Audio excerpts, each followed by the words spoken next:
On a 73-degree evening, we welcome you into Ullman Stadium for Game 2 between the SLO Blues and the Conejo Oaks. As we welcome you into the broadcast booth, hello everyone, I'm Jack Smith, joined alongside Nate Mills. And Nate, it's another game between the Blues and Oaks. Final series between these two teams. The season series has not gone well for the Blues across the past couple summers, and that continued last night. Yeah, really need to get a win today. A really rough night for especially the pitching for the San Luis Obispo Blues, and obviously the hitting woes have continued into last night's game. I'm sure they'd like to flip the script today. They're getting an opportunity to reset in a new environment, new stadium here in Ullman Stadium. After the Blues were so good pitching across their last couple games, they gave up 11 runs yesterday. Just the second time that Blues pitching has allowed double-digit runs. Both of those games have come to the Oaks. SLO is 1-4 against Conejo this summer. They're now 2-10 against the Oaks in the last 12 games that these two teams have met against each other. But it's been a tough stretch for the Blues, trying to win, and they need to win this. If they need to win this series, they'll need to win today. So it's Game 2 between these two teams. We're making the overnight trip to Thousand Oaks. We're readying up here for the national anthem and first pitch. We're going to let you take a listen before we bring you through starting lineups and first pitch on the SLO Blues streaming network.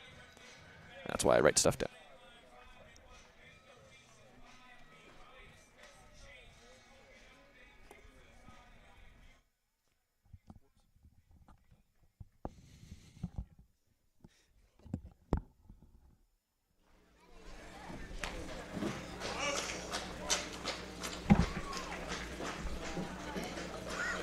Ladies and gentlemen, at this time we ask you to please rise or remove your caps for the playing of the national anthem.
We're back here at Ullman Stadium, rolling out the defensive lineup here for the Conejo Oaks. We got on the mound here Blake Riley, entered the transfer portal very recently from Grand Canyon University, and so far this summer he's got 4 starts and 20 innings pitched, 17 strikeouts, 8 earned runs, 10 total runs, and 17 hits. He's got a 3.60 ERA and an opportunity for the Blues here to put on some runs. For the rest of the Oaks, in the outfield from left to right, it's Carrillo, Moyer, and Wright. Right side of the infield is Jackson and Leahy. Left side, Smith and Costello. Durfee does the catching for the second straight day, and Max Andeal plays his first game against the Blues in the DH spot. Here's the lineup that will take the plate for the Blues here in the first inning. It starts with Nin Burns II, who played left yesterday, plays right today, so the center fielder varying around his positioning in the outfield. Theo Hardy bats after him, playing third base today. The switch hitter hits second. Emilio Corona moves up a spot in the order. The DH from Arizona will hit third. Zach Tollerman enters the cleanup spot. The first baseman from Cuesta College bats after Corona. It's Jacob Galloway catching today from USC. He bats fifth. Sam DiCarlo, who last time he played here launched a home run to left. The second baseman from Washington will hit sixth in this game. Kate O'Hara plays shortstop once again from Texas and hits seventh. Jariah Lewis, the San Jose State center fielder, hits eighth. And Jacob Ruley, the left fielder from Cal State Bakersfield, hits ninth. And the Blues trying to get the bats going. It's been a tough go for the Blues at the plate recently. Their team batting average, Nate, has dropped to 196, and they just have not been able to support the pitching when it's there. Yesterday night, really neither clicked on both sides. Yeah, I mean, at a start, 196, that batting average is just not really going to fly if you just want to manufacture anything going on. That's the Blues' number one priority as it stands right now as they're heading up to the plate. I think this is a good opportunity for the Blues to turn around. I think they should get attacking immediately. Do not waste any time. Don't let the game pass you by. I think Riley here is going to give you fastballs that they're able to handle, and now it's just up to the Blues to take some good hacks at them and get at least some base hits. And Riley is a guy that's going to give you a chance to put the ball in play. 3 walks in 20 innings pitched, and the former Lope from GCU. He doesn't miss around the zone, so you're going to get pitches in the zone, and the Blues are going to have to be ready for the fastball early and react to whatever comes next. But Riley is going to serve him up there, and we'll see if the Blues can come through with the bats. It'll start here in the top of the first. Nin Burns, Theo Hardy, and then Emilio Corona due up in the first. So as Nin Burns steps up, we're ready for baseball here on the SLO Blues streaming network. Burns, Hardy, Corona against Blake Riley, the right-hander who recently entered the portal. Durfee grabs a squat behind the plate as Burns taps his bat off of his off-white cleats. He steps in the back of the right-hand batter's box, and Riley prepares to deliver the first pitch. Here it is, and Burns ropes it down the left field line, hooking away from the left fielder Carrillo, but at the last second, he reaches down and makes the one-handed catch for the first out. Wasn't the result that Burns wanted, but I liked him attacking on that fastball. We were just talking about it just a few seconds ago. Maybe he could have hurt us, but it was a fastball on the inner half, and he took a nice cut at it, as you said, Jack, hooking towards the line, but Carrillo was there to make the snag. That's the way that the things have been going for the Blues. It feels like the hits they do pick up are maybe the weaker pieces of contact, and then when they do hit the ball well, they have not been rewarded for it, as you would think that they would. Here's the left-hander, Theo Hardy, batting left-handed as a switch hitter against the righty. He shows bunt and takes the slider a little bit low. 1 ball and no strikes. Theo showing him bunt, liking the Blues trying something new here. Why not? Hardy batting .275 this summer, 6 runs batted in for the San Jose State Spartans, today playing third base. 1-0. Hardy spoils it foul on a big pop-up. 1 ball and 1 strike. Hardy had another hit in yesterday's game. In fact, he had 2 back-to-back hits, singles in the 5th and 7th. So a 2-for-5 day for Hardy. He also struck out twice and grounded into a double play. Switch hitter, batting left-handed, digging out the back of that left-hand batter's box. Riley from the windup kicks and deals, and Hardy takes the breaking ball a little bit outside. 2 balls and 1 strike. There was just an Oaks player that all they shouted from the dugout was disagree. I'm not mad, I'm just disappointed. It had that same energy. 2-1. Hardy takes the breaking ball, same spot, same result. 3 balls and 1 strike. It's a little bit wide. It's like the vocal equivalent of giving someone a thumbs down. I don't see it that much. So now a 3-1 count on Theo Hardy, looking to be the first Blues base runner here in the game. 3-1 on the way, and Hardy takes outside with a fastball. He walks, and there's a runner aboard with 1 out. Here comes Emilio Corona. Good at bat by Theo Hardy there. Spoiled away the fastball early on. Did a good job tracking in the fastball for the first pitch of the at-bat when he showed bunt. Pulling away, worked himself into a walk. Now we'll give an opportunity to Emilio Corona, who I think has the best ability in this lineup. Corona still looking for his first CCL hit. He's 0 for 7 across 2 games. Came back yesterday for the first time in 2 weeks after taking some time off with a hamstring injury. But moving up a spot in the lineup, hit cleanup yesterday, 3 spot today. As Riley comes set from the stretch, Hardy with a leadoff first. And the opening pitch of the at-bat. Corona takes way high with the fastball. 1 ball and no strikes. Corona, an excellent season this past year at Arizona, Nate, and you feel like the Blues are just waiting to see that player break out.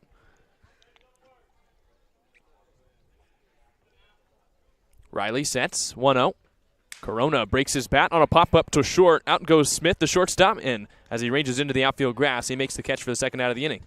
Well, I think the fact that the Blues hitters are even swinging at the 1-0 fastball and making some sort of contact with it is a sign of improvement. I feel like that's a count that the Blues hitters get in. It's that 1-0 count, and they'll just take that fastball all the way in. Corona is hacking at it, breaks his bat, but still puts a swing on it. It's all about being aggressive for the Blues. They've been patient at times, and it hasn't worked out, where they've struck out late in counts, so maybe getting it done earlier in counts is the key for San Luis Obispo, as Zach Tollerman gets in that 1-0 count on a fastball that misses inside. Tollerman, a 190 hitter, 2 runs batted in for the first baseman from Cuesta. 1 ball, no strikes. Hardy, medium-sized leadoff first. He has stolen 6 bases. 1-0. Tollerman bounces the 1-0 fastball off of his foot. 1 ball and 1 strike. When you were a hitter, did you like swinging at 1-0 fastballs, or were you waiting for something else? Oh, no, I swung at those. That was a count that I was right. I would say it's an underrated count for getting fastballs. We mentioned the other day that those counts are limited, where you can never really be fully sure you're getting a fastball. 1-1 the count. Riley from the stretch winds and delivers, and the breaking ball misses high. Takes Durfee out of his squat. 2-1. Yeah, so far for Riley, it just seems he's been comfortable with that fastball mostly. We've seen him bust out the curveball a few times. Hasn't been able to land it for strike that often. Blues trying to get things going before Riley really finds the breaking stuff. 2-1. That is the breaker. It's a curveball in there for a strike. 2-2 now the count. So 2 balls, 2 strikes, 2 outs. Theo Hardy, the runner at first, here in the top of the first inning. Jacob Galloway on deck, and Tollerman trying to extend the inning.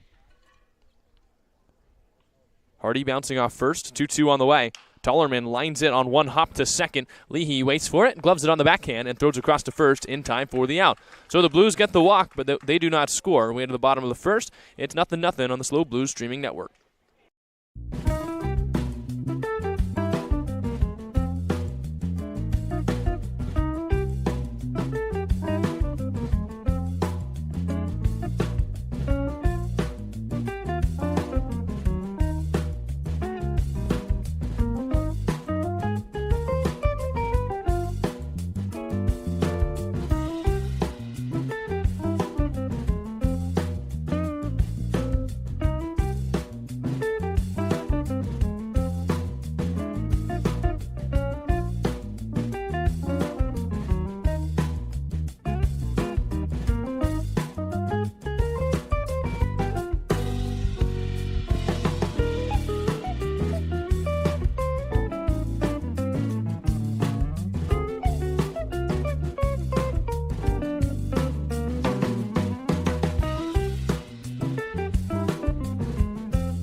Bottom of the first here from Ullman Stadium, Sparky Anderson Field. Here's the starting lineup for the Conejo Oaks. It starts again with Mac Moyer, the center fielder from Oregon, fresh off a 3-for-5 day. Moyer bats leadoff for the second straight game. Austin Carrillo again in the second spot, the left fielder from Biola. Jack Costello, the third baseman from the University of San Diego, plays for the first time in this series. He bats third. Brendan Durfee, cleanup spot for the second straight game, the catcher from Cal Lutheran. It's Drew Smith, the Oregon shortstop, who bats fifth. Christopher Wright, the right fielder from Sonoma State, is still in the sixth hole. Nick Leahy enters this series. The second baseman from UC Davis will hit seventh. Dylan Jackson, the undecided first baseman, hits in the eighth spot. And it's Max Andeal entering this series, the DH from GCU. And on the hill for your San Luis Obispo Blues is Fisher Johnson. Yeah, and worth noting, with Galloway behind the dish and Johnson on the hill, we have ourselves a USC battery, Jack. More on Fisher, though. The right-hander headed into his third year as a Trojan through the most innings of any reliever with 41.1. Only tossed 18 Ks with a 6.10 ERA. But had the best start the Blues have had all year in Game 1 against the Academy Barons. 8 innings, Johnson only allowed 1 run on 4 hits, and only 90 pitches. With Fisher Johnson, an excellent last start here, looking to continue that in Game 2 against the Oaks, and he misses outside. Looked like the cutter, 1 ball and no strikes. It's Moyer, Carrillo, Costello coming up. First, it's a center fielder from Oregon, so a Pac-12 battle here. Moyer, a .293 average with 6 runs batted in. Johnson from the stretch, and the 1-0 misses high. 2 balls and no strikes. 8 innings, the second longest start for the Blues this summer, but the 8 innings and just the 1 run. And he said that maybe he had the 9th in the tank, but he wanted to just play it smart, so finished there at 90 pitches. 2-0 here, pitch to Moyer, and Moyer bounces it right into the glove of Johnson, who sprints over. The underhand flip to first is in time for the out. Athletic player there by Fisher, who also played football and basketball in high school. It showcases right there on the comebacker. Right to the right-hander, and he makes the first down, the first batter. The Aptos native gets the leadoff hitter from Oregon, and here's Austin Carrillo, the left fielder from Biola. I had a chance to talk with Jacob Galloway, who's half of this USC battery, with Johnson on the mound, Galloway behind the plate. And the pitch repertoire for Johnson, you're mostly going to see cutter, sinker. He also is working on a changeup, which he said that didn't really throw very much at USC this past year, but was very prominent in that start against the Barons. 0-0, and Carrillo takes outside, 1 ball and no strikes. So we may see a little bit more tinkering from Galloway and Johnson in this game. Yeah, especially in summer, and these guys are teammates too. This is an opportunity to work on something, and for Johnson, it's the changeup today. 1-0. Carrillo, who's choked up on the bat about an inch, takes a fastball in the inside corner, 1-1.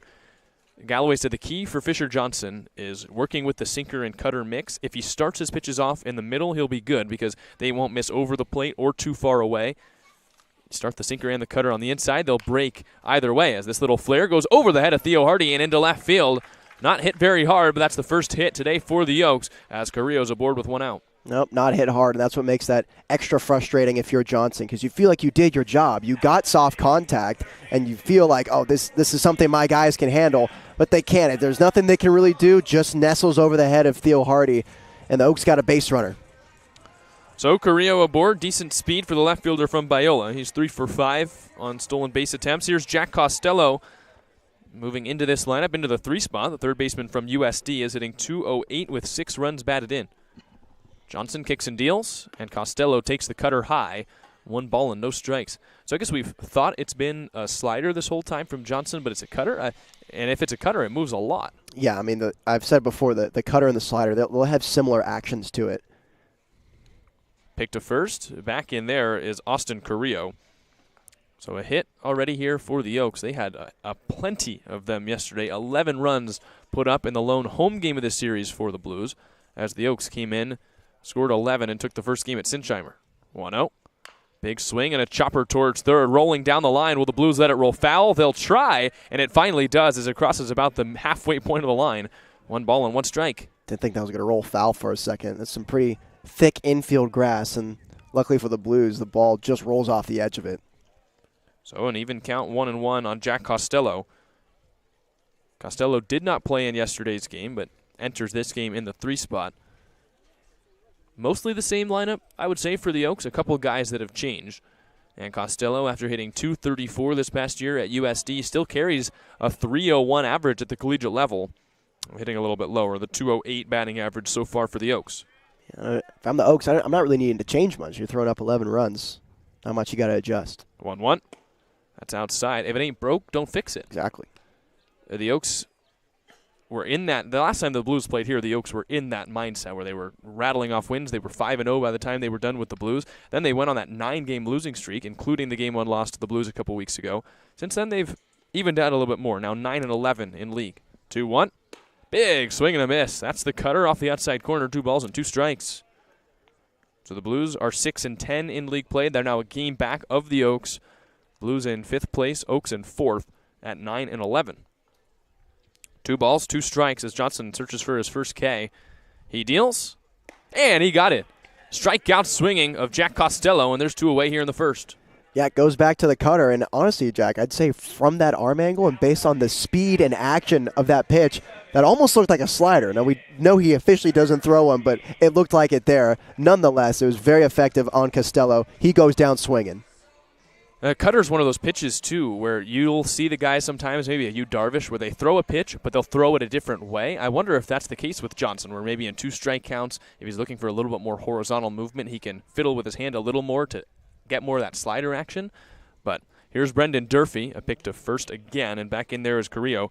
Brendan Durfee, the catcher from Cal Lutheran, a .379 average, 10 runs batted in. He's been the most impressive player we've seen from the Oaks this summer. Yeah, when you're facing guys like that who change their arm action on a pitch, it makes it extra difficult, especially if they have good stuff already. Oh. Durfee swings and taps it towards the Blues dugout, rolling foul. No balls and 1 strike. In the first inning in yesterday's contest, with 2 outs, Brendan Durfee came up and just muscled a line drive into right center field, picked up an RBI double that put the Oaks in the lead for good. I'm trying to do the same thing here. It's a similar situation. Runner at first, 2 outs, and Carrillo was the batter who ended up scoring in that inning. So deja vu for the Blues, 0-1. And Durfee rolls this over to the second. The Blues will get a different result as it's gloved by DiCarlo. Throw on to first in time for the out. And it's a scoreless first for Fisher Johnson.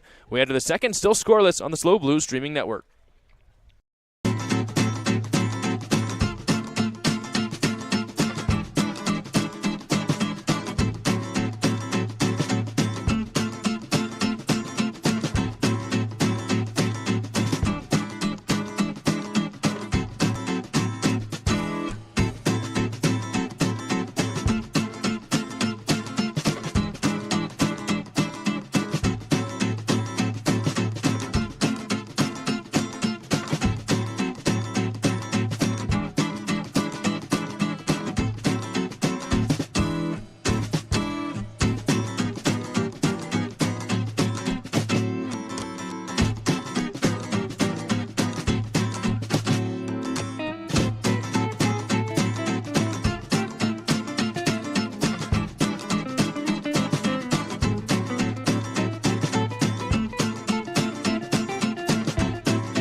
Jacob Galloway to lead things off for the Blues in the top of the second. It's 0-0 here from Ullman Stadium. It'll be Galloway, DeCarlo, Kate O'Hara, and it starts with the USC catcher, who in 2 league games so far is 0 for 5.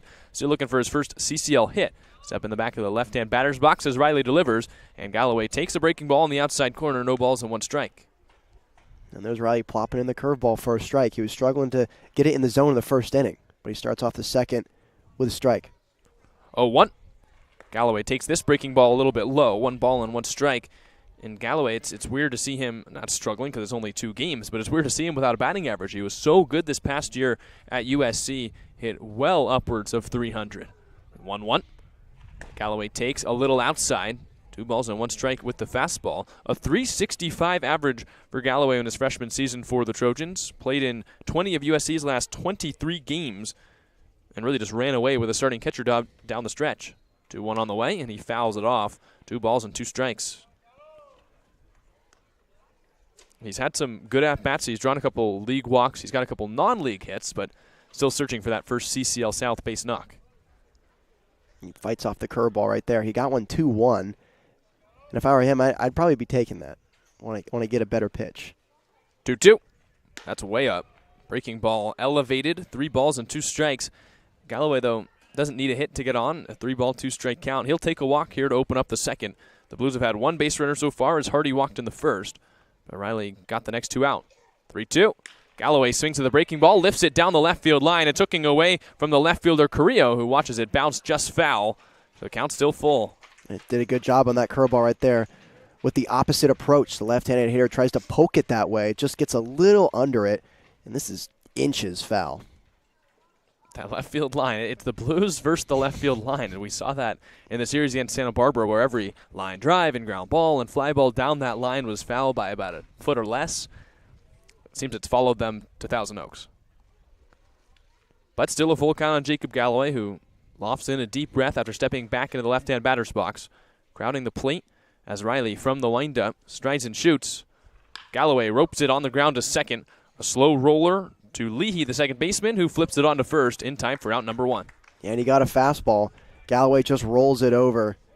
I think I saw him shake his head a little bit as he was jogging out of the box there.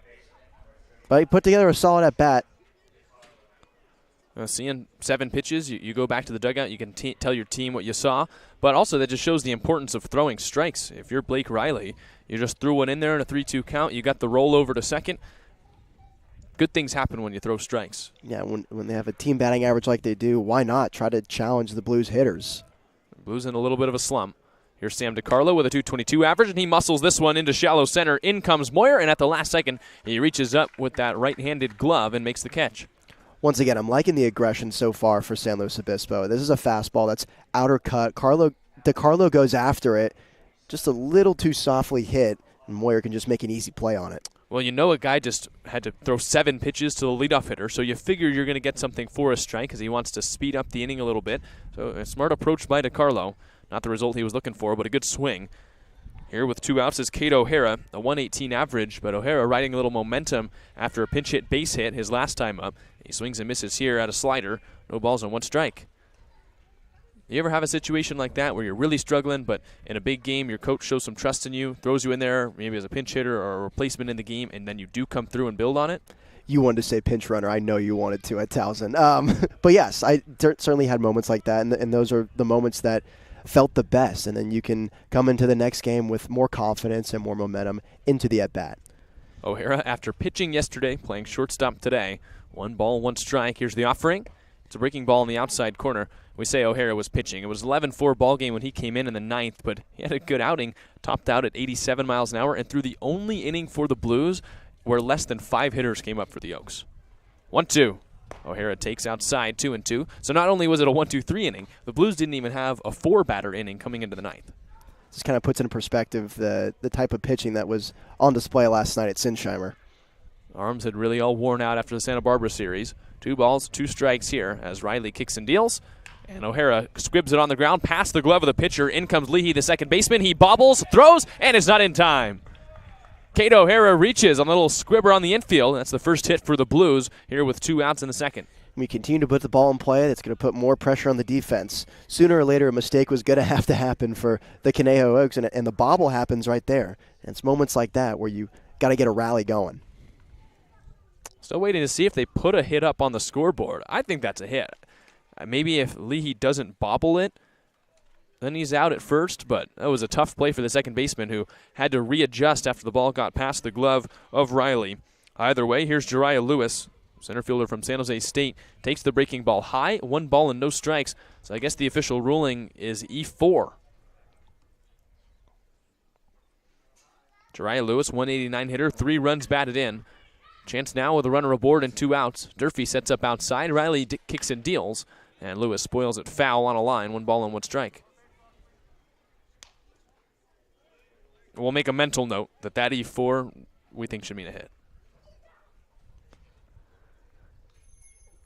Riley working from the first base side of the rubber. Glove pinned just underneath his Oaks script on the left side of his body. 1-1 the count. Riley delivers, and Lewis pops it up down the left field line. This could be trouble. In comes Carrillo, and it bounces for a fair ball. Jariah Lewis places a pop-up down the left field line. Back-to-back hits for the Blues. And there's 2 runners on with 2 outs. Jariah Lewis doing a good job keeping it alive. It's just a bloop, but it's all the Blues need to continue the rally going forward. No, I say back-to-back hits. In reality, that is the Blues' first hit officially here at Ullman Stadium. But now Jacob Ruley an RBI opportunity. 2 runners on, 2 outs, top second. And Ruley, who's a .240 hitter for the Blues so far this summer with 2 runs batted in. Chance to knock in O'Hara from second. Lewis also runs at first. Riley works with a runner in scoring position for the first time today. O'Hara gets his lead off second. Here's the pitch. Ruley takes the first pitch, breaking ball in there, strike 1.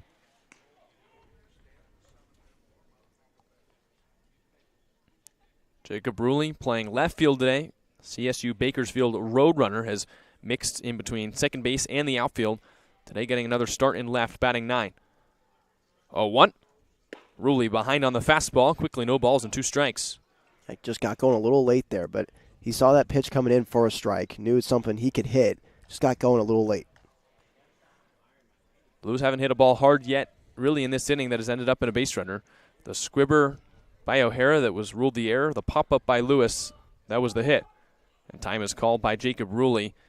It looks like Ruley's got something in his eye. I think I have something in my eye. Oh, it's a wave of dust coming towards home plate. That's exactly where we are here at Ullman Stadium. Down below on the concourse behind home. An 0-2 count with 2 runners on, 2 outs. Pitch from Riley. Ruley takes outside, 1 ball and 2 strikes. If I had the sunglasses on like you, I would have been fine. Good thing I just put them on. Kate O'Hara, the runner at second. Jariah Lewis at first. Blues trying to strike first here on the road. Sparky Anderson Field, Ullman Stadium here in Thousand Oaks. 1 ball, 2 strikes. Riley looks to second. Now brings it home. Kate O'Hara takes off. The pitch is in the dirt. Throw down from Durfee, and O'Hara swipes third. The Texas shortstop bent over third base. It looks like he might be in a little bit of pain, but for now he takes third base, and now O'Hara taking his helmet off. Might have been a gut shot on the bag over there, on that head first slide. O'Hara now up on his feet, but his hands on his knees, and Dane Traynor walks over to third. It's Steve Tully, the Blues third base coach, who now waves away Traynor. So it seems like O'Hara's okay. That's O'Hara's first league stolen base. He puts himself 90 feet away from scoring the first run in this game. First and third, 2 outs. Jacob Ruley, a 2-2 count. And it's once again the rise in stealing at third with 2 outs. Don't understand the increase in popularity as of late. 2-2. Riley comes home, and Ruley takes a little bit low. Riley on Ruley has moved to a full count. 3 balls, 2 strikes, 2 outs with Nin Burns, the leadoff hitter, on deck. And Burns has probably hit the hardest batted ball for the Blues today. He lined out on the first pitch of the game, the deep left. Lewis will take off from first. 3-2 on the way. Ruley strikes out swinging. Fastball above the hands, and that's the first K for Riley for the final out here in the second. So the Blues strand 2. We had bottom 2. It's 0-0 on the SLO Blues streaming network.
Drew Smith, Christopher Wright, Nick Leahy due up here in the bottom of the second. Blues stranded 2 in the top half of this frame, and now Fisher Johnson retakes the hill after a strikeout, just 1 hit allowed in the first.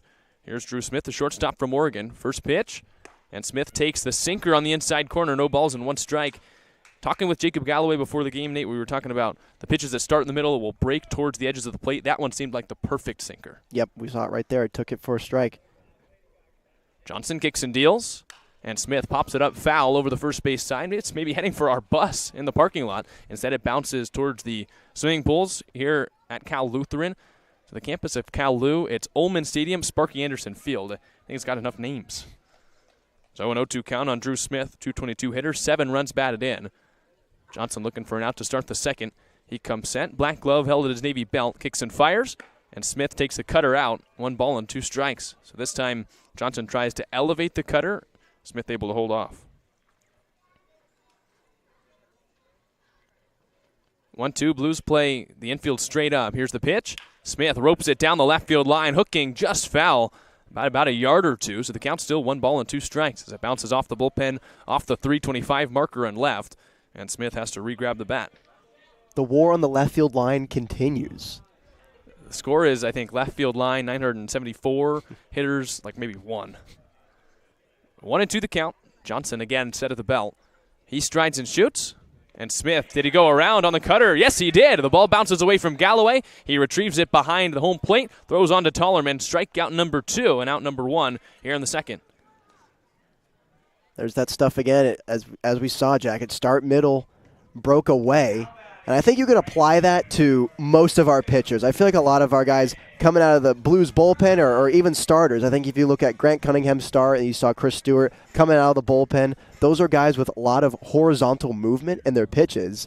And I think that's where their command issues started. You could look at last night is that they weren't starting in the middle of the zone. They would start out or in, and they'd either hit guys or walk them. First pitch to Christopher Wright is cracked in the air towards shallow left. In comes Jacob Ruley, still coming. He slides and makes the catch.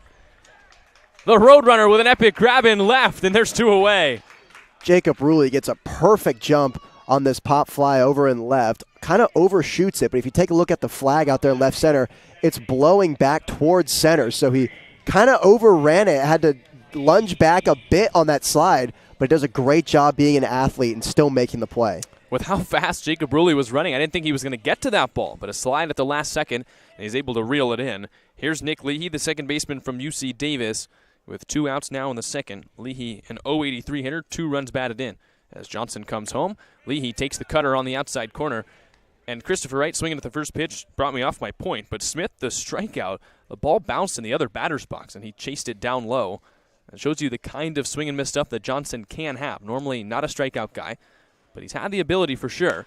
As an 0-1 is flown into center, ranging over to his left is Jariah Lewis, and Nick Leahy flies out on the second pitch. A quick inning for Fisher Johnson in the second. As we head to the third, it's still scoreless on the SLO Blues streaming network.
Top of the order for the Blues in the top of the third. It's Burns, Hardy, and Corona. The Blues have stranded 3 through the first 2 innings, but we're still scoreless here on the SLO Blues streaming network through 2 innings, 0-0. And Burns, who lined out to left, retakes the right-handed batter's box against Blake Riley.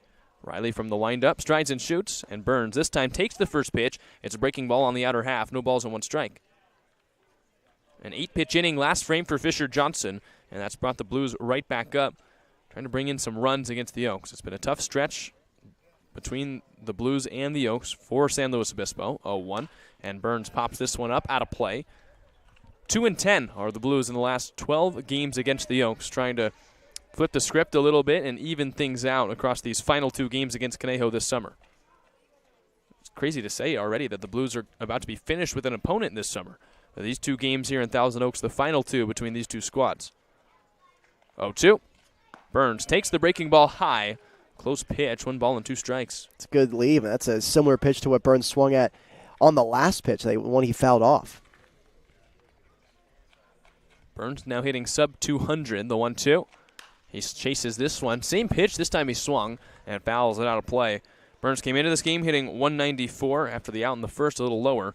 Still looking for a first league RBI, and I know that we mentioned this, but as a leadoff hitter, it's hard to come up with runners on, but still surprised for a hitter of Burns' caliber. Durfee tells the pitcher Riley to step off, and now we'll go through another sequence of signs with Burns at the dish. A 1-2 count, nobody out here in the third. Riley from the wind-up delivers, and Burns takes a little off the plate. 2 balls and 2 strikes. Another close take for Din Burns. Something I've noticed on both sides for the Oaks and the Blues, their corner outfielders are playing very close to the line. 2-2. Burns goes for the line, and I think this one's going to hook foul as well. Off the bullpen mounds yet again. What did I say the score was last time? I was just going to ask you, 975 to maybe 1. The left field line just continues to take away hits from the Blues. Burns can't quite keep this one fair. Still a 2-2 count, nobody out in the third. Riley delivers. Burns swings at it and laces it straight back off the netting. Still 2 balls and 2 strikes. I believe it's Zach Tollerman who's got the 1, yeah? I think That's so. Double? Yeah. Well, Theo Hardy had one yesterday as well. That's right. So 2. So 2. Well, I said maybe 1. You leave room for error. Riley set at the belt. Another 2-2. And Burns takes high. 3 balls and 2 strikes. That almost looks like a cutter out of the hand of Riley. Yeah, there definitely was some cut action to it. I think there was a little bit of a misgrip happening, obviously, with the miss upstairs. Doesn't have as much movement as we've seen so far. Riley shakes, now has the sign he wants. Here comes the payoff, and Burns hammers it into center. Heading back is Moyer, and he ranges over to his right and makes the catch with the sunglasses on his head. 1 out here in the third. Some good signs coming out of Din Burns today. Some more loud contact. I think he really got a hold of this one. I'm surprised it didn't go a lot farther, but this one squared up into left center, but it's easy play for Moyer. Just got to take a few steps to his right. Back-to-back lineouts for Burns, who's 0 for 2, and this time the lineout to center starts the third. Here's Theo Hardy, who drew a walk in the first. Hardy playing third base today. The San Jose State Spartan switch hitter batting left-handed yet again. Steps in the back of that left-handed box, and the 0-0. Hardy takes the breaking ball for a strike. I think he was expecting fastball because Hardy came out of his stance, and then I think he realized it was curving downwards and took it for a strike. Yeah, and taking first pitch breaking ball, I mean, that's a very common thing to do as well. 0-1. Hardy cracks this one foul. I think especially, too, when you're expecting a fastball. Yeah. So a quick 0-2 count on the third baseman from San Jose State. Hardy hitting .275, 6 runs batted in. Riley shakes again. And now with the sign he wants, still searching, though. It looked like he nodded. Now he's got it. 0-2. Hardy takes the changeup low. 1 ball and 2 strikes. The Blues have not been slugging this season. A lot of players in the lineup still looking for their first league home run. But of the 2 league home runs that the Blues have hit, both of them came in this park. Back-to-back games, it was Spear and DiCarlo went yard. 1-2. Hardy takes low again. So maybe it's exactly what the Blues need to find their power stroke is coming back to the place that they've got the only 2 home runs of the summer. Yeah, and if I'm trying to hit a home run, I'm looking at right field right now. I talked about earlier the wind blowing directly out to right. For lefties, they can be pole happy and just try to yank it. Righties try to go the opposite way. Hardy choked up with 2 strikes, 2-2 on the way. He takes outside, so from 0-2 to 3-2 as Hardy's worked the count full. 320 feet right down the right field line, 325 feet straight away to left, but as you mentioned, the wind playing a bigger factor. It'll be harder for righties to hit a home run down that line today. Another 3-2 count. Here's the pitch, and Hardy goes down swinging on the breaking ball. Riley picks up his second K. Throw goes down to first, and Hardy's retired for the second out. Yeah, it just looked like one of those swings. Is right when you started to get going. I think Theo Hardy knew that he was going to swing right through this and that it wasn't a strike. Kind of gave up and pulled his head a little bit there. That's always a frustrating moment as a hitter. I feel like the difference between Hardy when he was really hot and the series against the Oaks as well as the series against the Riptide is when he would get to those 3-2 counts, he'd win the battle. This time he's getting the 3-2 counts, but he's striking out later in the counts. And I'm just trying to get back to his ways at the plate. Here's Emilio Corona, who popped out his first time up, and he takes the first pitch fastball inside, 1 ball and no strikes. Hey, at least he's still getting to the 3-2 counts. That's a good base to have as a hitter when you're working at bats like that, just getting the guy to throw as many pitches as possible. Corona takes a second pitch breaking ball. That's in there, strike number 1. So 1-1 count, 2 outs here in the third. I think you were very right when whoever was up about the corner outfielders playing close to the line. They've backed away, though, for Corona as he swings and misses at this one, 1-2. Playing a little bit deeper on Corona and further away from the lines. 1 ball, 2 strikes, 2 outs. Riley shakes again from the windup. Now he nods, kicks and deals, and that pitch is off the outside corner, 2 balls and 2 strikes. Usually when you're in the corner outfield, you want to line your body up with almost like second base, maybe a little off. I think the corner outfielders here still got a little ways to go before they're lined up with that. Big room in the gaps. 2-2 on the way. Corona hammers it on a big fly ball to shallow right. In comes Wright, the right fielder. He calls off the second baseman Leahy and makes the catch himself for out number 3. So the Blues go 1-2-3, a line out, a strikeout, and a pop out. And as we head to the bottom of the third, it's still 0-0 on the SLO Blues streaming network.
Eight, 9-1 coming to the dish for the Conejo Oaks here in the bottom of the third. It's Dylan Jackson, Max Andiel, then back to the top of the order, and Mac Moyer.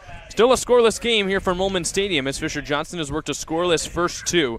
2 strikeouts for Johnson. He's dodged around the 1 hit that came in the first. And now he looks at the bottom of the order. The 8-hole hitter, Dylan Jackson, 129 average, 5 runs batted in for the undecided first baseman. First pitch of the at-bat, and Jackson pops it up straight back and out of play. That's heading over to the gymnasium. No balls and 1 strike. And the key for Fisher so far right now, he's got the 2 strikeouts, but he's also been forcing some weak contact. He's picked up a couple of pop-outs, a couple of ground-outs to go along with those 2 Ks. 0-1. Jackson takes the cutter on the outside corner. That one, a lot of oomph to it out of the hand of Johnson, 88 miles an hour, and he spotted it up perfectly. So a quick 0-2 count on Dylan Jackson. Jackson played in yesterday's contest, played first and hit 7th, walked twice, had a hit. Here's the 0-2, and he chases the cutter down low. So Johnson changes the arm angle up, and Jackson strikes out on 3 pitches to start the third. There's that good stuff we're talking about. It's the cutter. Once again, starts middle, breaks out of the zone. A lot of movement to it. And Jackson goes fishing. And I don't know if it's because we're behind home plate, which is a different angle for us. But I do feel like I can sense the difference between the cutters, where one is really firm. If he's trying to throw it high, it won't drop at all. But if he's trying to get a strikeout in a 0-2 count, it almost looks, as you're right, more like a slider. Here's Max Andeal, the DH from GCU, batting ninth, 0-0, and Andeal swings at that cutter. And that one's got more of the tight action, so less of the drop and more of the cut. Yeah, and I was looking at the arm angle too. That one was definitely a little more on top, whereas on that strikeout pitch, kind of 3/4. Beauty of pitching. And we see it from up close here at Ullman Stadium. 0-1 on the way. And Deal takes strike 2 call in the outside corner. It's been nothing but cutters for Johnson here in the third. And he's got a quick 0-2 count. Yeah, he's just painting on the outer half to right-handed hitters as well with the cut fastball. 3 strikeouts so far for Johnson. Strike away from a 4th. No balls, 2 strikes on the 9-hole hitter Max Andeal. Johnson from the stretch, kicks and fires.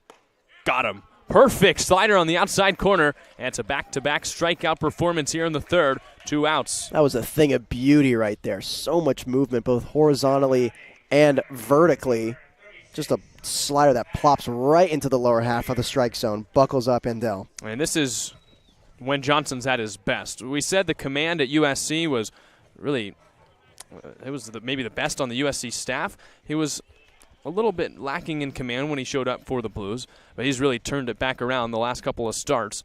0-0 to Mac Moyer, and Moyer charges one off the glove of O'Hara, the leaping shortstop, and into left center field for a base hit. Moyer takes the turn, but will return back to first. It's a 2-out single, and Moyer's aboard with yet another hit. Tough ball to make a play on Kate O'Hara, but the great effort over there at short. Tries to go for the leaping grab, but I mean, this one smoked off the bat. On the board, it showed up, it said 95 on the board. It's a good barrel out of Moyer. Austin Carrillo comes up now. Carrillo had previously the only other hit against Johnson.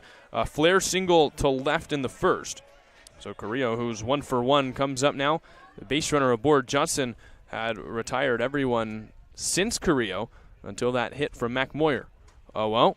And Carrillo swings, pops it up into shallow left. In comes Jacob Ruley, still charging. He makes the shoestring catch in time for out number 3. Jacob Ruley with another great play in left, and Johnson dodges the hit by Mac Moyer. We're a third of the way through this ball game. It's still scoreless. And when we come back, the Blues will bring up 4, 5, 6. Zach Tollerman, Jacob Galloway, Sam DiCarlo coming up on the SLO Blues streaming network.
Zach Tollerman up to start things off for the Blues here in the top of the 4th. It's Tollerman, Galloway, and DiCarlo. 2 hits for each side, and no runs across for either team through the first 3 innings. And here's Zach Tollerman, who bounced out to second to end the first. Blake Riley out for his 4th inning, kicks and deals, and Tollerman tries to check his swing, but goes around on a slider on the outside corner. No balls and 1 strike. Tollerman, the Cuesta College first baseman, reigning Western State Conference Player of the Year, 2-time All-State at Cuesta College, and trying to pick it up for the Blues here this summer. Batting cleanup, and he takes the 0-1 slider in there for another strike. No balls and 2 strikes. Just saw Christopher Wright shading in over there in right field, maybe anticipating a flare that way on the right-handed hitter. Riley nods on the first sign, kicks and deals 0-2, and Tollerman pops it in the air towards shallow center. In comes Moyer, still racing the second baseman Leahy out, and it drops in front of both of them for a base hit. Tollerman around first, scurries back to the bag, and he's got a leadoff single here in the fourth. Well, ZT does go the opposite way. It is soft contact as well. A little blooper out there in shallow center gets the job done. Well, opposite way by maybe a foot. He just, I think he's lucky he didn't break his bat on that one right over the middle. The Blues haven't really hit much hard for base hits against Blake Riley, but Zach Tollerman drops the flare into center, but they'll take a base runner.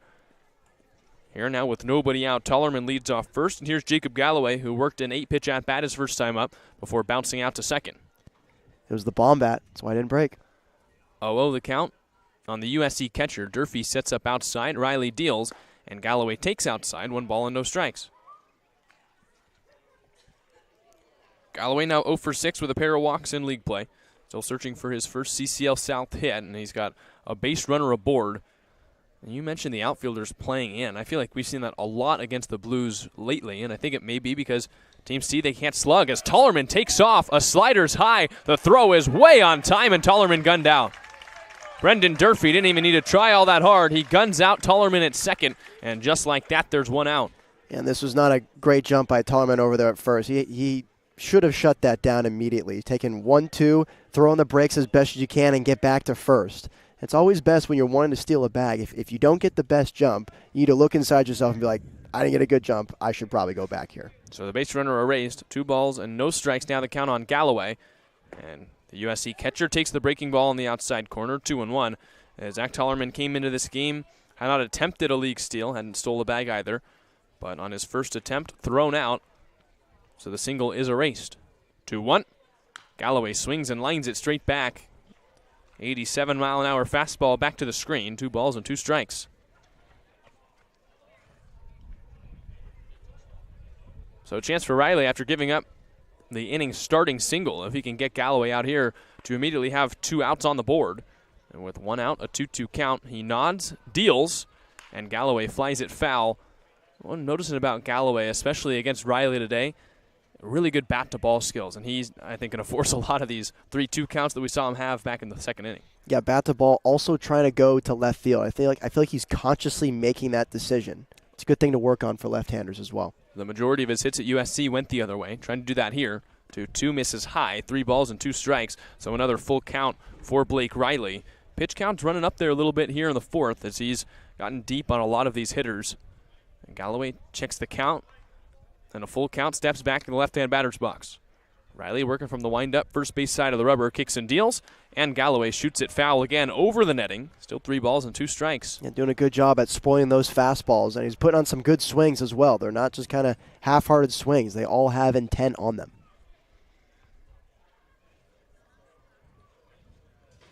Riley, black glove held at his Navy belt, stares in for his sign. He's got it, and he brings it home. And Galloway shoots it on the ground towards short. A high hop off Smith, the shortstop, and Galloway's aboard. Some more solid contact coming out of the SLO Blues end of things. It's a 91-mile-an-hour ground ball that kicks over into Smith. Got an unlucky hop there. Good thing for Galloway. He's aboard. That's the first league hit for Jacob Galloway as it's ruled a hit. Would have been a tough error given to Smith, so I think the right choice there. He had to move so far to his right, and then at the last second it popped up on him. So Jacob Galloway, credit with a hit, works another good at-bat, and this time he's got something to show for it. Now he's at first. Sam DiCarlo coming up. DiCarlo hit a line drive to center for the second out in the second inning. From the stretch, Riley strides and shoots, and DiCarlo takes a big curveball high, 1 ball and no strikes. And so another hit for Galloway that goes the opposite way. I think that's a theme that we'll continue to see throughout the rest of the summer. USC catcher leads off first. 1-0 pitch. DiCarlo cracks the line drive deep to left field. Heading back is Carrillo. He looks up and is off the top of the wall, and it bounces away. Jacob Galloway getting the wave around third. He's coming in to score. To second is Sam DiCarlo. The Blues lead on a double from the Washington freshman. It's 1-0. This is exactly what the SLO Blues needed right there. This is crushed out into left field. I thought it was gone for a sec. I put my arms up. But Galloway with some impressive speed rounding the bases, and DiCarlo with a double. That's something the Blues needed. So the Blues get another extra base hit. They only had 18 in 16 games coming into this contest, but DiCarlo picks up his 4th league RBI. Galloway knew right off the bat that was going to drop, and as it hit the wall, it scurried away from Carrillo, the left fielder, and that allowed Galloway to score with ease. And now the Blues have another chance, runner in scoring position, 1 out, and as Durfee talks with his pitcher, Kate O'Hara steps up to the plate. And you never know with chain link fences out there in the outfield. You don't know if they're going to be loose. You don't know if they're going to be tight, especially with the fabric that's put out in front of it. That has to do with how the ball is going to bounce off it. That's why it's important as an outfield that you take a look at your surroundings pre-game and make sure you know what kind of surface you're dealing with.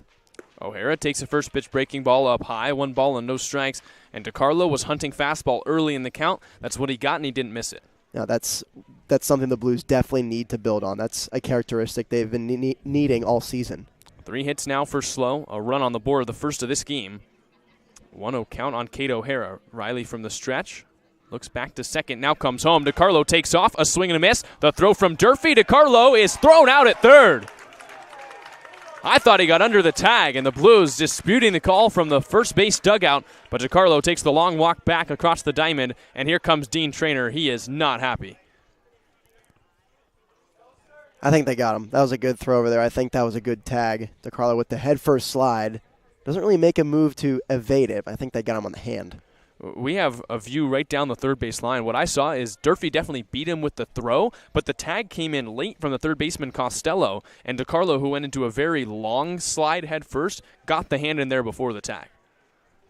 Still talking about it here. Dean Traynor out to talk with the third base umpire.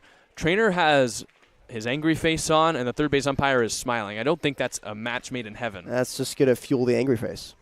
That's, if this stands, would be the second runner thrown out by Durfee in this inning alone. The Blues have just given 2 outs to the Oaks on the base paths. DiCarlo's already walked back into the dugout. Typically in a situation like this, you're telling your guy to stay at third.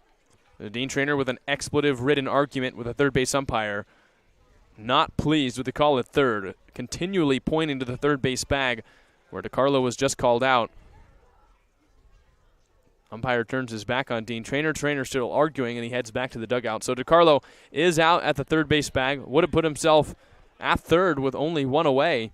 But now Kate O'Hara will have to do things himself. 2 outs now in the inning. 1 run still in for the Blues in this frame, but they've squandered the opportunity to add more, at least so far. 1 ball, 1 strike the count on the Texas shortstop. Riley working again from the windup. Kicks and deals. And O'Hara takes a breaking ball in there. Strike 2 call. O'Hara reached on an error by the second baseman Leahy back in the second. Questionable score, potentially. We thought he might have had a hit. So trying to build on the momentum of his first at-bat. 1-2.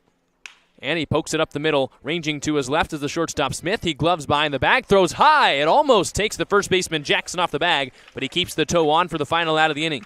2 outs on the base paths, 1 out at first, but the Blues score a run on the RBI double from Sam DiCarlo. It's 1-0 as we head to the bottom of the 4th on the SLO Blues streaming network.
Blues lead here, bottom 4. It's Jack Costello, Brendan Durfee, Drew Smith, 3 3, 4, 5 in the order for the Conejo Oaks, with the Blues up by 1. And first it's Jack Costello against Fisher Johnson. Johnson picked up 2 strikeouts in the last frame. He's got 4 through 3. He struck out Costello swinging back in the first. And he starts him off here with a fastball that's a little bit high. 1 ball and no strikes.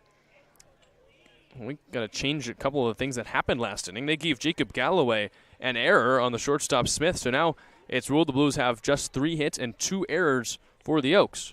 1-0. And Costello swings to the cutter, tips it right back into the glove of Galloway, 1-1. So if you're looking on the official stats later after this game, unless Galloway picks up a hit later in this game, not the first league hit. He hit it 91 off the bat. I think the least you can give him is a base knock. 1-1.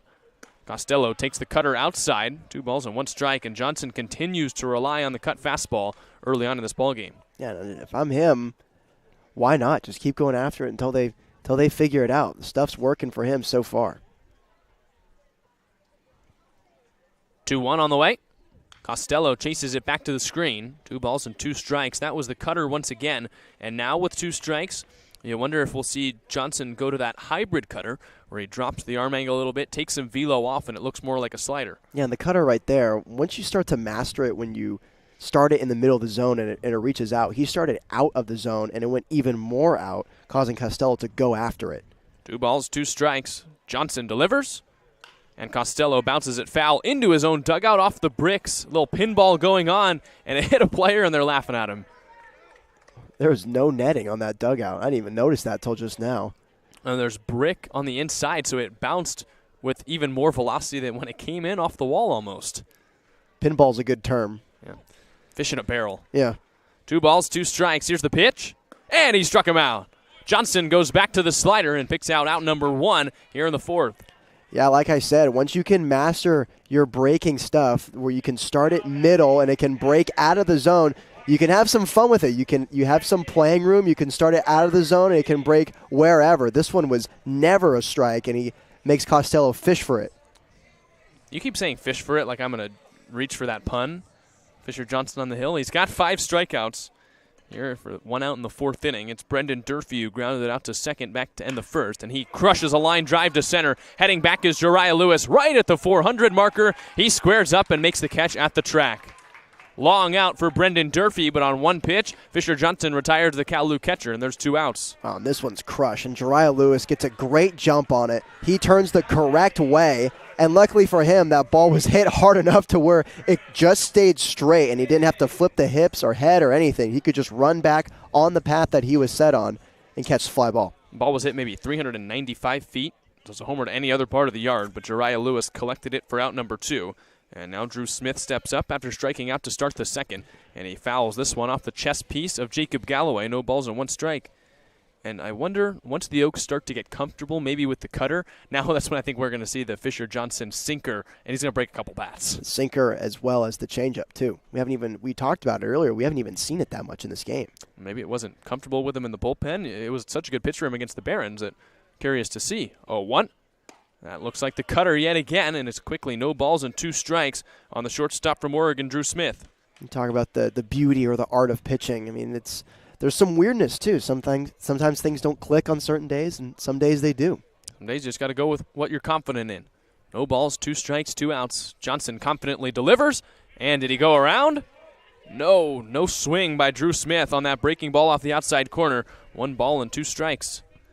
So Johnson, if he doesn't throw that changeup, which he didn't this past year at USC very often, he's a 2-pitch guy. The sinker and the cutter / slider, it's almost like a hybrid 2.5 pitches. He's been excellent so far today, carrying the momentum from his last start. 1-2. This pitch is more outside, 2 balls and 2 strikes. And what Galloway was telling me before the game is that Johnson, when he's at his best, is when his misses aren't very big. And what we've seen in the last start and today is when he's missed, he really hasn't missed very far out of the zone. No, and hitters go after it, too. 2-2, 2 outs in the inning. Johnson delivers, and that's roped into right. Nin Burns chasing it back to the wall. He straightens up, falls backwards, and as he bounces off the fence, he makes the catch. Right off the regional appearances sign, Nin Burns with a crash and a catch for out number 3. 2 nice, deep defensive plays by the Blues in the outfield for the 3rd out of this inning. We head to the fifth. It's 1-0 Blues on the SLO Blues streaming network. What a play.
Well, the Blues defense really helping out Fisher Johnson deep in the outfield in the fourth, and it may have come at a cost. Nin Burns being checked out in the dugout. Looks like he's got a bloody nose. He walked very slowly back to the dugout, and we'll find out whether he's staying in this game as he's due up third in this inning. It's Jariah Lewis, though, to lead things off. Lewis, Ruley, Burns, the three outfielders due up for the Blues in this inning.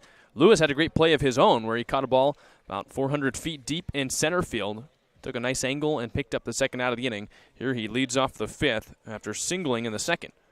Riley deals, and Lewis chases it foul back towards Jacob Ruley in the on-deck circle.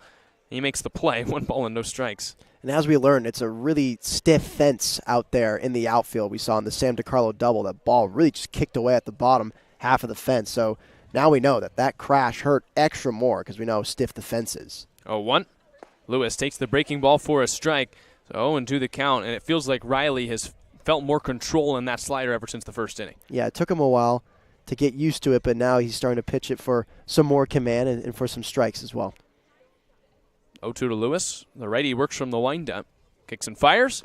Lewis, did he foul that off, or did it just go right off of Durfee? I think I heard some metal. Definitely heard a shin guard, maybe a chest protector, but I don't know if Lewis fouled it off before it got there. He checked his swing. I don't know if any contact was made. That has to hurt. I have a hard time believing Durfee, being as skilled as he is behind the plate, that he just whiffed at that. So I would assume that Lewis caught a piece on the check swing. Still no balls and 2 strikes. So a foul ball off the bat of Jariah Lewis. Another 0-2 on the way, and Lewis takes way in the dirt, and Durfee, not fazed by the ball off his shin, collects that one. Still 1-2. No, come back to after getting pelted by a ball, to be an athlete and shuffle to your right. Make the stop there is impressive. 1 ball, 2 strikes. Riley from the windup winds and fires and misses inside with a breaking ball. 2 balls and 2 strikes. If Lewis wasn't as close to the plate as he is, I think that's strike 3. Yeah, that's why you stand close to the plate. 2 balls, 2 strikes. Lewis continues to crowd home plate as Riley nods from the windup. He comes home, and Lewis ropes a line drive into right field, base hit. Right off the front of the outfield grass, it carries on over to the right fielder. And Jariah Lewis aboard with a leadoff double here in the 5th. Yeah, and hopefully this hard contact trend can continue for SLO. Here's some more coming out of left-handed batter's box. It looks pretty familiar to, or pretty similar to the one that he hit in Santa Barbara down the line. Just barreled up. Jariah Lewis is 2 for 2, and Nin Burns has stepped into the on-deck circle, so that answers the question of whether he's going to stay in this game. Burns a trooper after crashing into the right field wall. Looks like he's staying in this ball game. Here's Jacob Ruley first, though. Ruley struck out with 2 runners aboard in the second, and as Jariah Lewis takes off, a pop-up goes straight back right over our heads. As we evade the baseball, Durfee comes back. It's no balls and 1 strike. I'm probably taken there. If I'm seeing Jariah Lewis take off for second, and he had a really good jump, and this isn't a fastball that's center cut. It was kind of up in the zone, could have maybe been taken for a ball. I'm probably leaving that one up. Well, Lewis is 8 for 10 on stolen base attempts in league play. The Blues have tried to steal plenty of bases off of Durfee today, but they had 2 runners thrown out in the last inning alone. The only out of the inning was a 6-3 ground out by Kate O'Hara. The other 2 were hits that turned in to caught stealings as Jariah Lewis chased back to the bag by the pickoff move. But I think you're right. In an 0-0 count, you don't have to swing. If it's 0-2, it's a different story, but I think you let Lewis try and steal the bag, put himself in scoring position. No balls, 1 strike on Jacob Ruley. As Riley sets at the belt, he comes home, and Ruley pops it up. Right side, the second baseman Leahy fights with the sun with his bare hand as he ranges back onto the infield dirt, makes the catch for the first out. It's a similar pitch to the one he swung at on the steal attempt by Lewis. Results in a pop out the second. So Nin Burns steps into the batter's box. He's hit the ball very well his 2 times at the plate. Had that excellent catch to end last inning. A line out to left, a line out to center for the right fielder from Cal Poly Pomona. How about the toughness on Burns right here? The courage stepping up there too. Fastball 88 coming right at you after running into a wall. Oh, well, Lewis takes off again, and Burns rolls it over through the legs of the third baseman Costello and into left field down the line. Jariah Lewis around to third, and then Burns, after a big turn, heads back to first. It's the 3rd error for the Oaks, and now the Blues are in business, 1st and 3rd with 1 out. Through the wickets. And the Blues catching another break here. Now it's up to Theo Hardy to capitalize on the mistake over there at third base by Costello. This isn't one that's necessarily crushed, but it catches a bad piece of the dirt, skips up on Costello, and leaks into left field. Runners are now at the corners. I was about to say that if the Blues hadn't sent Lewis, that should have been a double play, but Burns swinging again, just like Ruley did. No balls, no strikes with Lewis on the move, and the Blues swing. They get a little lucky, though. Now Theo Hardy steps up and knocking another run with a sac fly. 1 out, runners at 1st and 3rd. Pitch to Hardy. Hardy shows bunt and takes high. 1 ball and no strikes. Maybe a little safety squeeze action here in the 5th. He's been flirting with the bunt. Could be a tactic, too, to try and grab ball 1. Now he's ahead in the count, 1 ball and no strikes. Lewis and Burns, excellent speed on the base paths. 1-0, Burns takes off. Hardy takes outside. A fake throw from Durfee. Lewis off the bag, and he's picked off. Caught in a run down between home and third. The throw goes to Costello, the third baseman from Durfee. He chases Lewis. Now the throw to the pitcher, Riley. Lewis tries to spin out of it. Burns around to third. Another out on the base paths for the Blues. That's a great fake over there by Durfee. He catches Lewis in no man's land, slips back to third. I think this is a run that should have been over long ago. I think they were just kind of standing at their stations or at their bases, not converging in on the runner at all. That is the 3rd out on the base paths for the Blues in the last 2 innings. No 2 balls, no strikes, the count on Theo Hardy. Now a sac fly won't knock in a run. There's 2 outs in the inning. Burns, good base running on him, made it all the way around to third. But now the opportunity changes for Theo Hardy. Need a hit to knock in a run. 2-0. Hardy checks his swing at the breaking ball. That's called for a high strike, 2-1. Goes back to what we're saying is that there's not really such thing as a fastball count anymore. It's 2-0. You're expecting a center cut fastball. He gets a breaker in the curveball. Riley's got bases to work with, so maybe he can afford to play around as he misses with the breaking ball here a little bit low, 3-1. On deck is Emilio Corona, who's 0 for 9 so far in his Blues career. Tough out, though, for the Blues between third and home. Jariah Lewis in that scenario can't get picked off third. 3-1. Hardy takes the fastball high and draws the walk. So Hardy reaches base, and it'll have to be Emilio Corona, 1st and 3rd with 2 outs, and the Arizona DH is coming up.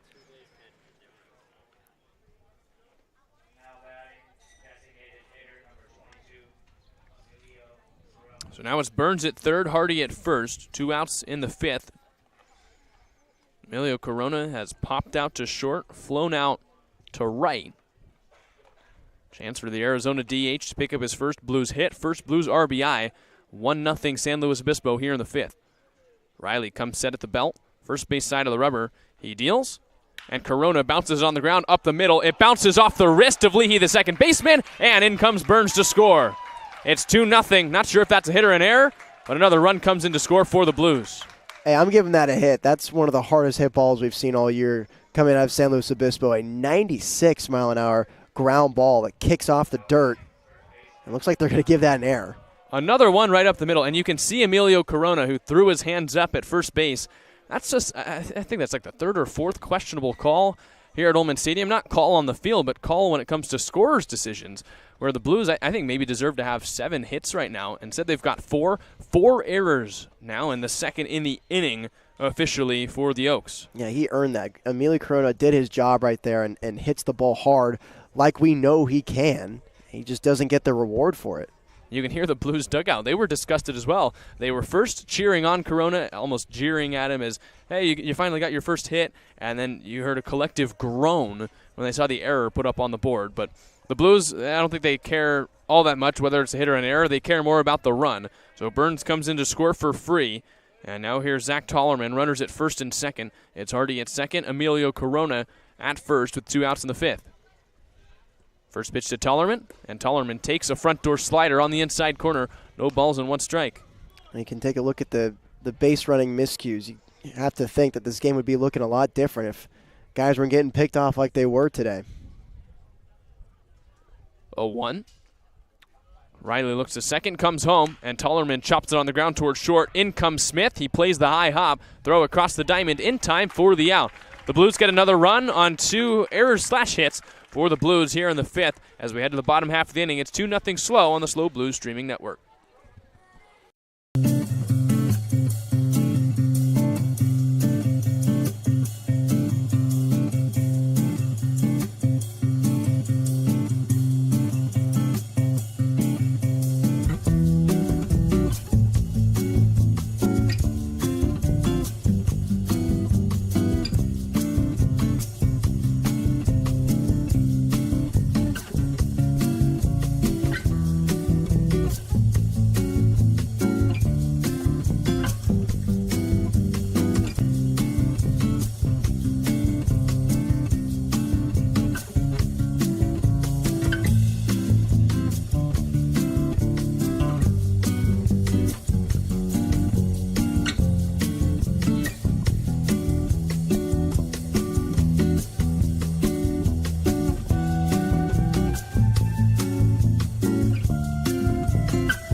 Bottom of the 5th, the Blues now lead it by 2 here at Ullman Stadium. It's Christopher Wright, Nick Leahy, Dylan Jackson due up for the Oaks. And the first pitch is a little bit high to Christopher Wright. 1 ball and no strikes.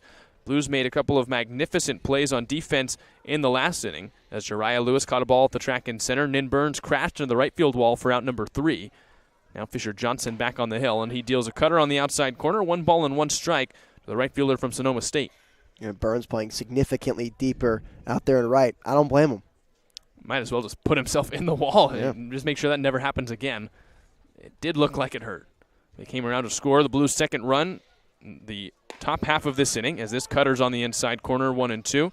We think the Blues maybe should have gotten a little bit more hit credit, at least so far in this ball game, as there's 4 hits on the board for the Oaks, but they score on what's been ruled as 2 errors and a base hit last inning. 1-2. Wright bounces it right back to Johnson. He catches it on his way to first. The underhand flip is in time for out number 1.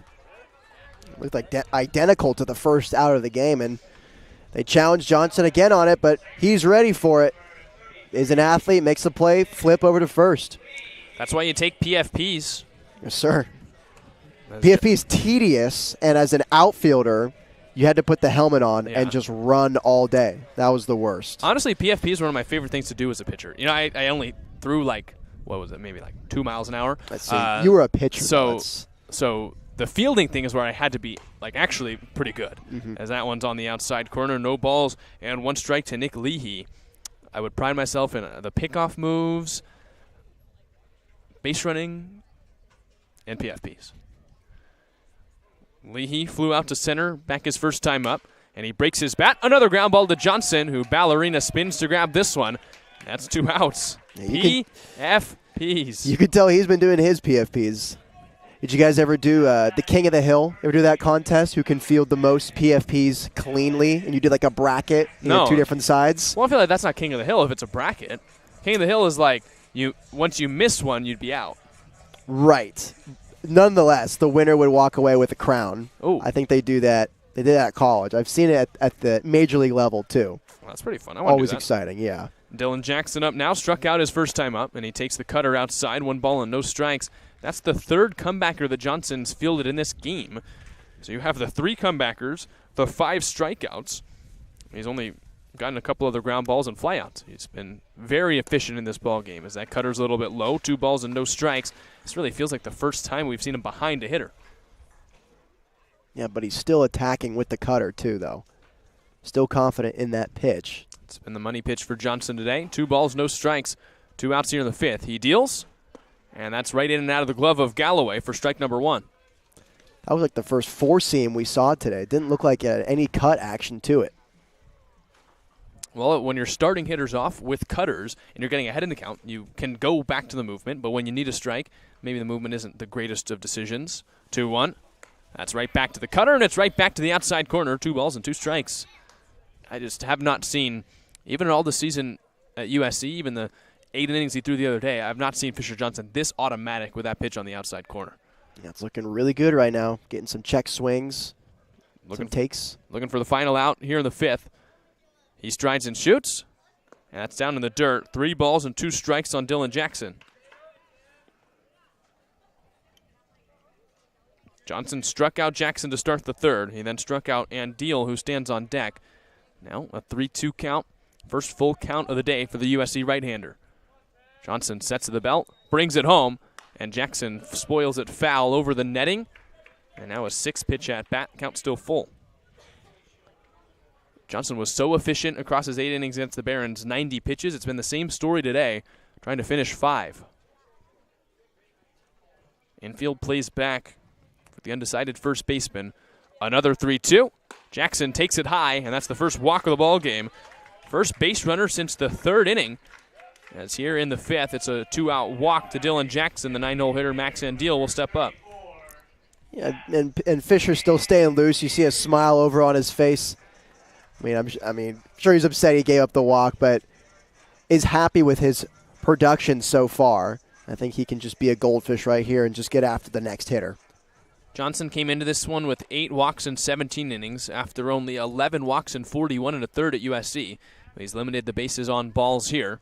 0-0 to Max Andeal, and Andeal beats it in the ground, foul on the third base side, 0-1. So it was really uncharacteristic. When Johnson came, he made a start here, made a start at Sinsheimer Stadium. The walks were tallying up a little bit more than they did at USC. And I think we're seeing him return more to his form. And it makes sense, making the transition from reliever to starter, that some things would change. But settling in to his starting job here with the Blues. 0-1. And Andeal checks his swing. A nice block by Galloway, 1-1. And it helps when you have Galloway, who's one of the better defenders at catcher in the South, catching you every game. Yeah, that helps too. And also a guy who's going to be rolling with him next fall. It was with him for last spring as well. Trojan battery, 1 out away from ending the 5th. 1 ball, 1 strike. Pitch to Andeal. And Andeal takes the cutter a little bit outside. 2 balls and 1 strike. I think that's a call he's been getting. Now that after the command slipped away on the walk, maybe not so much. Certainly didn't miss by much. I think he'll take that pitch any day of the week. 2-1. Andeal lines it straight back. 2 balls and 2 strikes. So now Johnson a strike away from finishing the inning. He's got 5 strikeouts. Needs 1 more strike to pick up a 6th here to end the 5th inning. The leadoff hitter, Mac Moyer, stands on deck. 2 hits allowed by Johnson. The 1 walk. Blues have laid excellent defense behind him, trying to get the Blues through 5 past the halfway point of this ballgame. Pick to first. Back in there is Dylan Jackson. Jackson has only attempted to steal 1 base this summer, and he was thrown out. 2 balls, 2 strikes, 2 outs. Blues lead it by 2 here in the bottom of the 5th. Johnson sets to the belt, looks home. From the stretch, he kicks and deals. And misses low. That was maybe the first sinker that we've seen in a while. 3 balls and 2 strikes. Wasn't sure whether that was the sinker or the changeup. I think a little too much velocity on it to be the change. Yeah, now that he's kind of losing his grip a bit on that cutter there, I wouldn't be surprised if he went to either or of those pitches. Back-to-back full counts. Doesn't want to walk another. 3-2, runner on the move, and a swing and a miss. Fisher Johnson picks up his 6th K as he gets Andiel to chase above the zone. We're through 5 on the SLO Blues streaming network, and SLO still leads it by 2.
Jacob Galloway leads things off for the Blues here in the top of the 6th. It's 2-0 San Luis Obispo as they're trying to come back in the season series against the Oaks. Blues are just 1-4 against Conejo this year. They went 1-6 against the Oaks last year, so 2-10 in the last 12 games, but they've got a 2-run lead here in the top of the 6th inning, trying to grab a league win and force a rubber match in tomorrow's contest.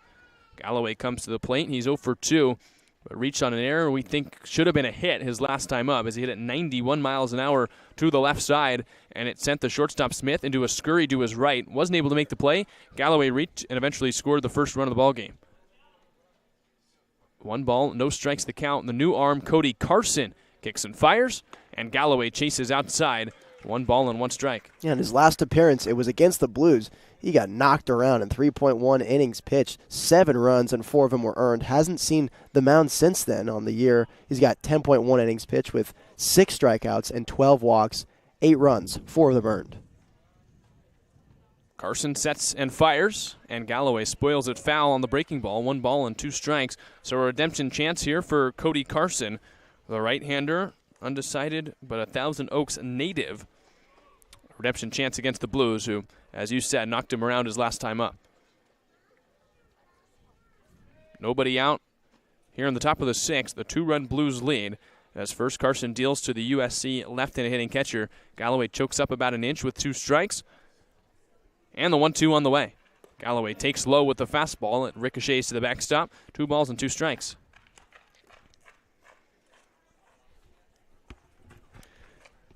Galloway have been working some pretty good at-bats today. I'd like to see it pay off for him on the swing that thought was a hit, but I'd like to see him get a clean, no doubt about it, single right here. First two counts both made it to 3 balls and 2 strikes. Trying to do the same here. 2-2 the count as Carson, the righty, working from the middle of the rubber. Strides and shoots. Galloway takes the breaking ball outside, and again the count moves full. Loud reaction from the left side of Ullman Stadium. Loudest reaction of anything today. I didn't think that looked like a strike from here. That was from where we're sitting, clearly outside. The count moves full, 3 balls and 2 strikes. Carson sets just below the Oaks lettering on the front of his white uniform. 3-2. Galloway spoils it foul. He continues to see a ton of pitches in this ball game, and the count's still full.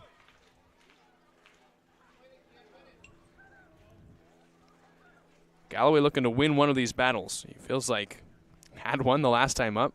It was ruled an error, but he got the last laugh as he came around to score. Cody Carson shakes twice, now comes set just above his Navy belt. The right-hander with a long hold finally kicks and fires, and Galloway goes down swinging. So Carson gets the strikeout the fans think he deserved earlier in the count, and there's one out here in the 6th. Yeah, Carson goes up, elevates that fastball up and away in the zone. You could tell that Galloway had the idea to punch it exactly where it was pitched, but it gets a little big there. The ball beats him. And just like kind of right above the bat is Cody Carson climbed the ladder and was able to strike out Galloway. So 1 strikeout, 1 out here in the 6th. Here's Sam DiCarlo, who came up and promptly knocked in Galloway his last time up with a double off the wall and left. Carson comes set. First pitch to the Husky. DiCarlo cracks it right back up the middle. Another base hit for the Washington freshman, and he's aboard with 1 out. Now the kid's seeing it good. He's got a really good swing right now, attacking early in counts. That's a sign of a healthy hitter. DiCarlo does it again in this at-bat with some more loud contact. Return to sender. DiCarlo is now 2 for 3 in this ball game. The only out was a line drive to center, so he's got a double, a single, and a run batted in. Here's Kate O'Hara, who grounded out to short his last time up.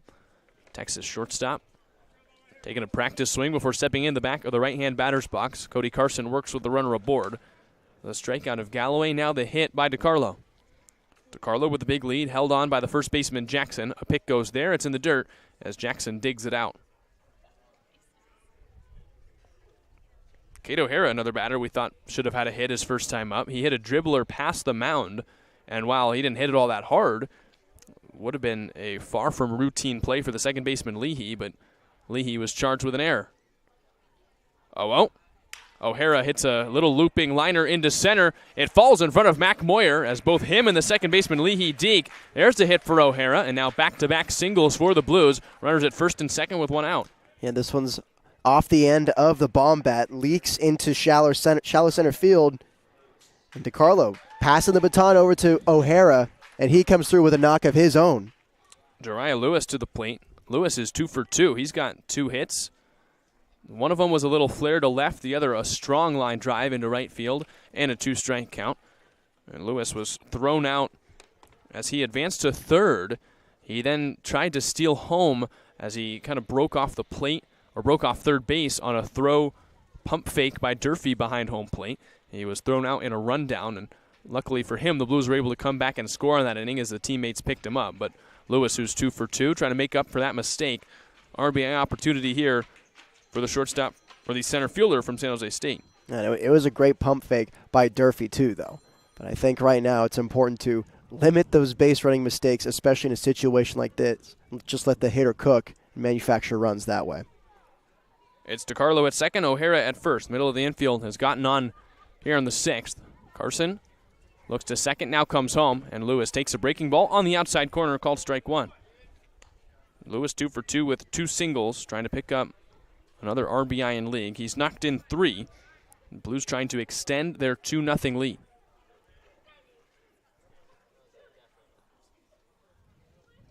Carson set just above the belt, peers back at second base, now brings it home. Lewis takes the same breaking ball outside, 1 ball and 1 strike. Blues offense has been good in this game. Definite improvement over the last couple of series, but they still need to add. It's only a 2-run lead. You never know when the other team can come back with a big inning. especially a day after the Oaks scored 11. 1-1 on the way. Lewis spoils it straight back and foul. 1 ball and 2 strikes. Yeah, foot cannot come off the gas here for SLO. Do not be content with just the 2 runs and the 6 hits. Jariah Lewis hunting after that fastball right there, but he falls 1-2. Got to stay short here and have a plan. And even if the Blues were to come back and win 2-0, you don't want to leave the foot off the gas pedal because you can make this game really hurt for the Oaks and shatter the confidence a little bit heading into Game 3, which if the Blues win, it would be a rubber match. DiCarlo leads off, 1-2. Lewis tries to check his swing. Did he go around? Yes, he did. The call on a changeup outside, and Lewis can't believe it. I'm not sure I can either. Yeah, I don't agree with that either. I was just about to say how he did a good job on holding back on that swing. Normally you've got that line in the middle where if the bat crosses that 50-50 zone or it gets anywhere close, you can understand the call. I don't even think that the bat got there. No. Lewis down on strikes. He's retired for the first time today. 2 strikeouts for Cody Carson, both of left-handed hitters. Now he gets a righty, Jacob Ruley, coming up. The Blues have gotten the short end of the stick in a couple aspects of this ball game. Carson comes set, looks in at Ruley, who's 0 for 2. First pitch to the right-handed hitting left fielder is inside, 1 ball and no strikes. 2 swinging strikeouts for the Blues in this frame. Sandwiched there by 2 base hits. DiCarlo's at second, Cato Harris at first. Ruley has struck out and popped out in this game. Carson a little bit of a reset. Now he retakes the hill, working from the third base side of the rubber. 2 runners aboard, 2 outs, a 2-run lead for the Blues here in the 6th inning. 1-0 pitch, here it comes. Ruley takes low with a changeup, 2 balls and no strikes. And Carson really trying to make that changeup happen, but he's been missing it low so far. Starting low, ending in the dirt. 2 balls, no strikes. Ruley, a hitter's count and an RBI opportunity. Both runners for the Blues on base have good speed, and Durfee's heading out to talk to his right-hander. Well, this is a similar scenario for Jacob Ruley. Ruley came up in the second, had runners at first and second. It was O'Hara who was the runner at second. Lewis was at first. And with 2 outs, he struck out for the final out of the inning. Now a second chance for the left fielder from CSU Bakersfield. Ninburn is on deck, really trying to extend this inning, add another run to the board for the Blues. Carson, after the talk with his catcher, strides and shoots, and Ruley takes way high with a 2-seamer. 3 balls and no strikes. A walk would load the bases for Ninburn, who's on deck. Ninburn's a guy who's been having some hard contact today, so I'm feeling good putting a scoring opportunity in his hands. Also the phenomenal catch out in deep right. But first, Ruley ahead in the count, 3 balls, no strikes. Carson delivers, and Ruley takes a fastball on the outside corner for a strike. It's 3-1. Good placement by Carson there, but not really a pitch that you love and that should be swung at 3-0. So good on Ruley for taking that. Different story here. 3 balls, 1 strike. Another hitter's count. Ruley still trying to drive one. 3-1 offering. Ruley bounces it foul, straight back. Got a good swing off on a fastball, but just barely tapped it foul. 3-2. Both runners will take off. It will be DiCarlo who will scurry for third. O'Hara will run towards second. 3 balls, 2 strikes, 2 outs here in the 6th. Ruley trying to add to the Blues' 2-run lead. Carson comes set in an attempt to come back after falling behind 3-0. Carson comes home, and Ruley cracks a line drive into left field, base hit. DiCarlo was off with the pitch. He'll come in to score. It's 3-0 as Ruley picks up an RBI. And that's how you add. There's the no doubt about it single. Brings home Sam DiCarlo in from second base.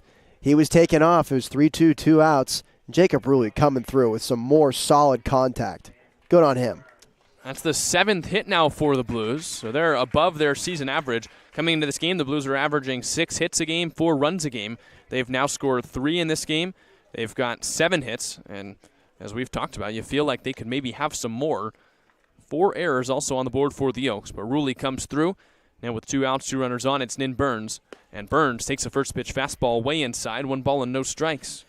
And the game started out, some ground out, some pop outs, but then I think ever since the Lewis single that the baton is being passed with the loud on the bat.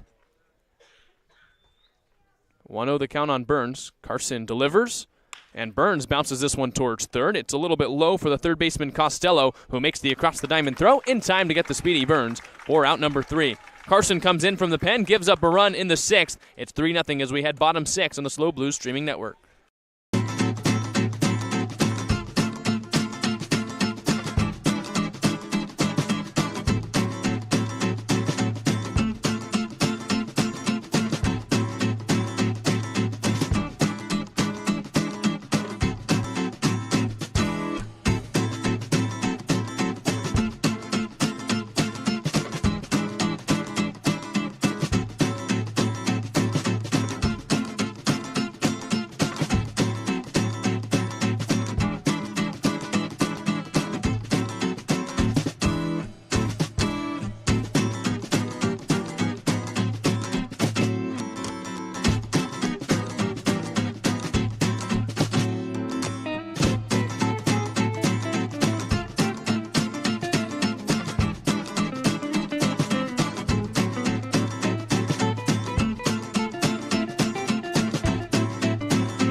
Top of the order coming to the plate for the Oaks here in the 6th. It's 3-0 Blues as the Blues continue to add singular runs in each of the 4th, 5th, and 6th innings for San Luis Obispo. It's Mac Moyer, Austin Carrillo, Jack Costello coming to the plate against Fisher Johnson, who has dominated through 5, only 60 pitches for the USC right-hander, 6 strikeouts, no runs. He deals to Moyer, and Moyer pops it up left side into shallow left. Out goes O'Hara, the shortstop, but it's Rulli who calls him off and makes the catch.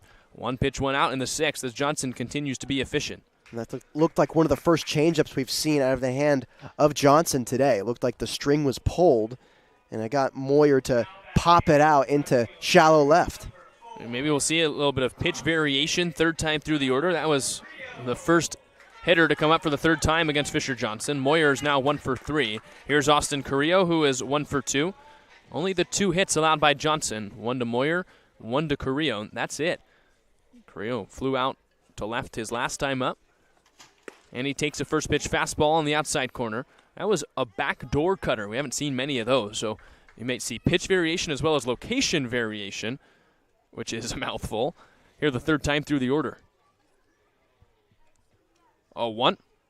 Carrillo swings and bounces it on the ground to the right side. Tollerman has it on the backhand. Underhand flip to Johnson covering. In time for out number 2. 3 pitches, 2 outs in the 6th inning. Yeah, Fisher Johnson continuing to be efficient here in the 6th inning. All of his pitches working really well. Now that he's introducing that changeup, that's working well too. Forces a ground out to Carrillo for the second out. Jack Costello just trying to put something in play. He has struck out both times he's come up against Fisher Johnson. It's Johnson who's now thrown 63 pitches for 5 2/3. He threw 8 innings on 90 pitches his last time out. Just continues to be a rock for the Blues as Costello puts it in play. It's high to left. In comes Rulli after he broke back. He dives and it's off his glove. And it rolls towards the shortstop O'Hara. O'Hara can't pick it up, and Rulli just caught a bad read. Yeah, that was a tough ball to play. Costello kind of catches this one off the end of the bat. I think Rulli thought it was hit harder than it was. He took 2 steps back and then really had to sprint in on it. Also kind of got batted down by the wind high up there. He continued to look at the flag. It's blowing out towards right, so that definitely got batted down as well. So Costello gets credit for a double. He's helped out by the Blues in the outfield. Really the first play that the Blues defense hasn't been well on top of.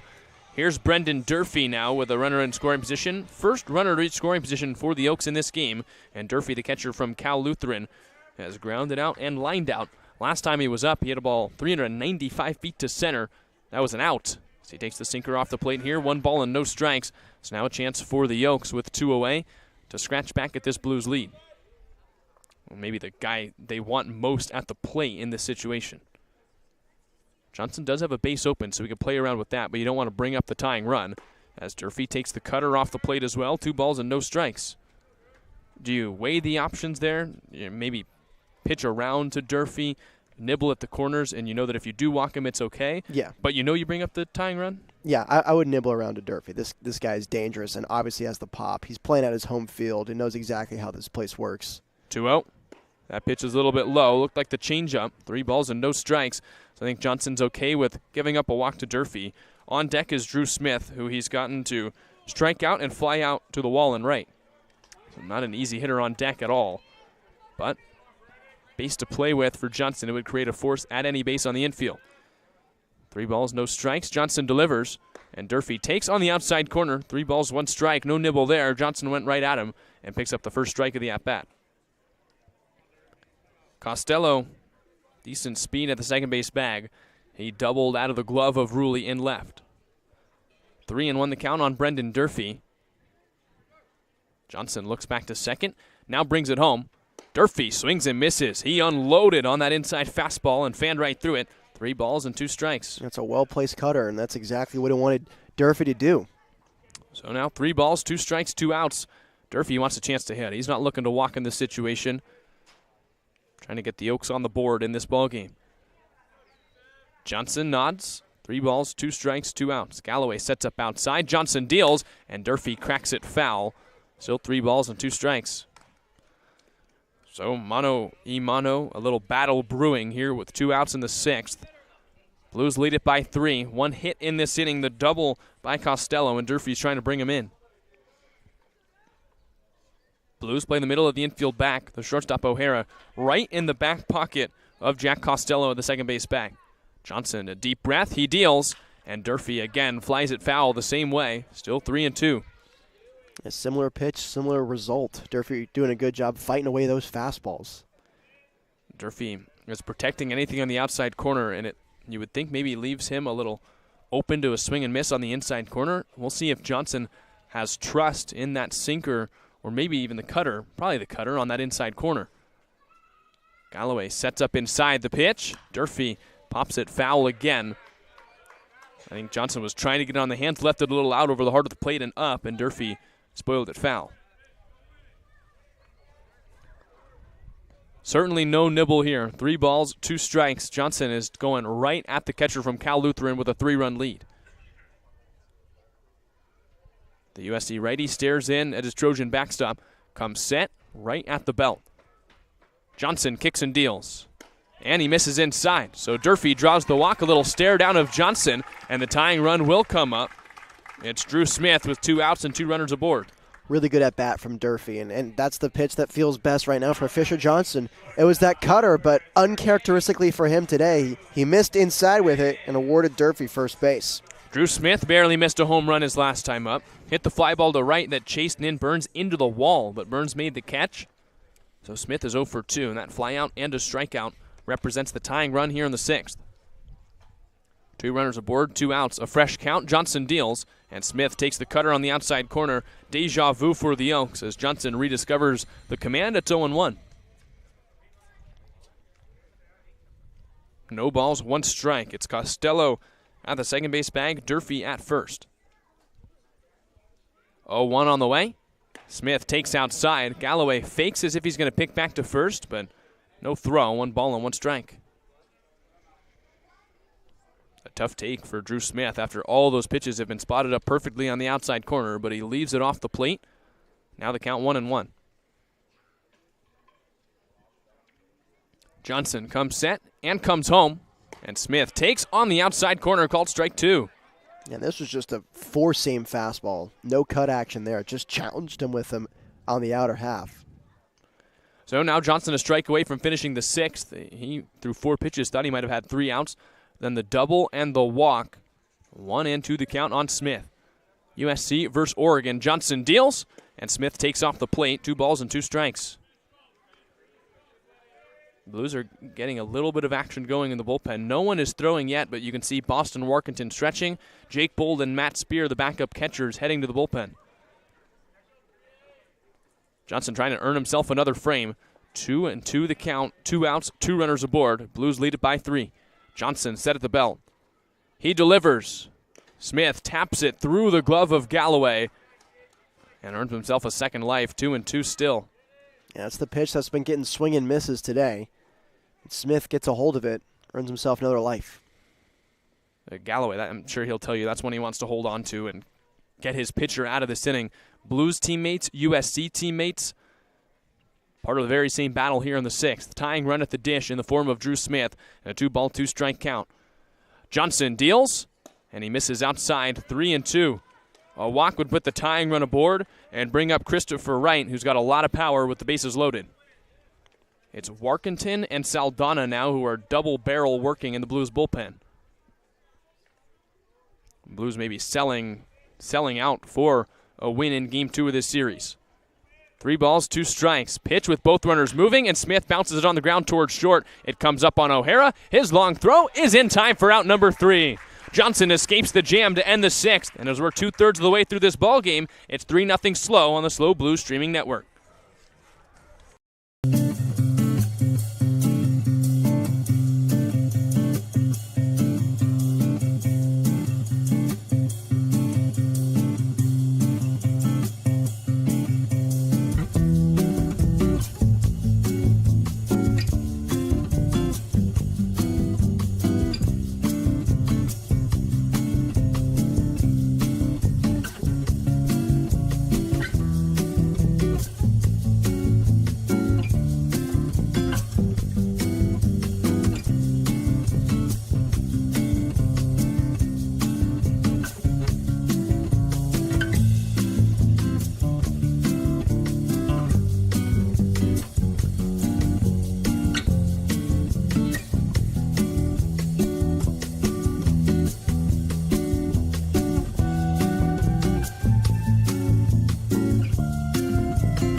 Two, 3, 4 for the Blues in the top of the 7th, starting with Theo Hardy. Then it's Emilio Corona, Zach Tollerman due up against Cody Carson, who stays on the hill. The Blues have put across 1 run in each of the past 3 innings, 1 in the 4th, 1 in the 5th, 1 in the 6th. Then Cody Carson, who gave up that run in the 6th inning, back on the hill for the Oaks. 3-0 Blues lead. Hardy, switch hitter batting left-handed, steps into the back of the box as Carson nods for his sign, works from the first base side of the rubber. Comes set just above the lettering. He kicks and deals from the stretch, and Hardy takes high with a fastball, 1 ball and no strikes. Theo Hardy in today's ballgame has walked twice and struck out. Carson toes the rubber. 1 ball, no strikes. Blues up by 3. 1 out. Hardy takes a fastball a little low and out. 2 balls and no strikes on a pitch that could have been strike 1. Yeah, Carson was looking at that one, kind of shook his head, went, ooh, it's kind of close. I don't know. The game has really gone quiet here at Ullman Stadium. The fans had risen with the tension in the bottom of the 6th as that pitch is outside. 3 balls and no strikes. The tying run was at the plate with 2 outs and a 3-2 count in last inning, and Drew Smith grounded out to short, and now it feels like a wave has kind of gone over this crowd. You could almost hear a pin drop here in Thousand Oaks. And a wave of relief for the SLO Blues defense. 3 balls, no strikes. Hardy takes high and draws his 3rd walk of the ball game, so he's aboard here in the 7th. And I feel like if you're the Blues defense, Fisher Johnson's probably the guy that you like working behind the most. He's got a water bottle in his hand, though. It looks like another drink, and he's walking out to the bullpen. I wonder if Fisher Johnson's day is done. Well, they got Saldana warming up still. Looks like they shut down Boston Warkentin. You've got Josh Blum with a ball in his hand. I don't know whether that's because he's going to give a high five to his USC fellow right-hander, or whether it's because he's going to warm up as well. But for now, it's Johnson going and giving high fives to everyone in the bullpen. I think he's done after 6 innings. That's, I think, probably a sigh of relief for the Oaks. Here's Emilio Corona, reached on an error in his last at-bat, and here he swings through a fastball. Corona hit a 95-mile-an-hour line drive up the middle. It bounced one hop off the second baseman Leahy, and he thought he had his first hit. We thought he had his first hit. The Blues dugout thought he had his first hit, but it was ruled the 4th error by the Oaks in this game. So still looking for his first CCL South hit. He's now officially 0 for 10 as Hardy dives back in. Yeah, and if I'm him, I'm looking to go the other way. Second base over there in Leahy playing awfully close to the bag. And we also got Theo Hardy being held on over there at first. Wide hole over there on the right side of the infield. 0-1. Corona hits a line drive into left field. This is a for sure base hit. He broke his bat, but it died a hero. And the Blues have back-to-back base runners here in the 7th. That's 2 broken bats on the day for Emilio Corona, but his first hit as a Blue. And this one for sure counts. And now it's Hardy at second, Corona at first, and with nobody out, Zach Tollerman comes up with the 2 runners aboard. Chance for the Blues now to have a big inning. They're trying to add runs to their already decently sized lead. It's 3-0 on the SLO Blues streaming network, but if Johnson's coming out of this game, he's been so dominant you felt maybe he wouldn't allow a single run. You never know what happens when you turn it over to the pen. So Blues want to add as many runs as possible. Tollerman at the plate, nobody out. Cody Carson comes set and deals, and Tollerman takes a center cut fastball or so, I thought, off the inside corner, 1 ball and no strikes. It's another element that the SLO Blues have been missing so far this season too. It's the blow-up inning where the bats just kind of set on fire. When they have blow-up innings, it's usually mishaps on the defense that allows them to score runs. But I'd like to see them blow it up with the sticks. A walk and a broken bat single so far in this inning. Look to second. A second look, now a 1-0 on the way, and Tollerman bounces it off his own leg. 1 ball and 1 strike. Out in front of the changeup. Tollerman's got a hit in today's game. He's also grounded out up the middle twice, 1 to short, 1 to second. So on the day, 1 for 3 for the first baseman from Cuesta College. Just a situation where, at the very least, Tollerman trying to move the runners over and get Galloway, who's on deck, an RBI opportunity. 1-1. Carson sets right above his belt. He strides and shoots, and Tollerman takes the breaking ball a little bit high, but for a strike, 1-2. Left-hander warms up in the Oaks pen. The Blues trying to even this series up and give themselves a chance tomorrow to win their first series against the Oaks in the last 2 summers. Got to hold on for a win here in Game 2. 1 ball and 2 strikes. Carson delivers, and Tollerman goes down swinging. Carson gets the strikeout he needed, and there's 1 away here in the 7th. And he goes after the slider. This was never really in the zone. Enticing pitch on the left. A lot of vertical break to it, although it came out of the hand of Carson at a 3/4 slot. But now Jacob Galloway with an opportunity here to bring home some runs. So here's Jacob Galloway. We'll get a meeting at the mound. You might have a lefty coming in to face the left-handed hitting catcher here. Cody Carson looking. There's some kind of confusion going on between the umpires and the coaching staff for the Oaks. So there's the lefty warming up in the pen. Galloway, the lefty, is going to be coming up. He's had 3 good at-bats, Nate. 3 counts that have gone to 3-2, but still looking for his first hit on the day. We thought he deserved one as well in his second plate appearance, where he hit a sharp ground ball to the left side. It was ruled an error, but Galloway still, like Corona, looking for his first league hit coming into this inning. He's still got another shot right here. He's seeing the ball well, and I feel like there's holes all over the infield where Galloway can poke him. Not sure what this argument's about, though, right here. If he was... I'm not sure if they were going out to try and pull Carson, and then the umpires wouldn't stop him from doing that. Now, unless he maybe didn't call time before walking across the line. I know umpires don't like that. I don't know what this is about. There hasn't been anything that's gone on in this inning, unless this is about the strike zone. This is a weird place to be having that argument. And it looks over like, the third base line. Yeah, and I think West De La Torre was wanting to run out there. He's kind of doesn't really know what to do. So maybe they're going to take out Carson. But the umpires wouldn't stop him from doing that. It No. goes the other way around, where Yeah. if you go out there too many times, you have to pull him. But no umpire's going to stop you from pulling a pitcher. The the 3-batter rule doesn't apply in the CCL, and if it did, it wouldn't matter for Carson. He's already thrown a full inning, so don't know what's going on here from Ullman Stadium. But for the Blues, it's 2 runners aboard, 1 out. Here's the catcher from USC, Jacob Galloway. 0 for 3. He has reached on an error and scored, and he takes the first pitch a little bit low. 1 ball and no strikes. It squirts away from Brendan Durfee, but no movement from the Blues runners. Hardy at second, Corona at first with 1 out. Carson went back to the changeup. Durfee doing a good job keeping it in front. Theo Hardy staying awake there over at second base. Maybe wanted to take off towards third, but saw that Durfee had to control the ball. 1-0 on Galloway, still searching for his first league hit and RBI. Hardy a big lead off second. Carson looks there, now brings it home, and Galloway takes low again, 2 balls and no strikes.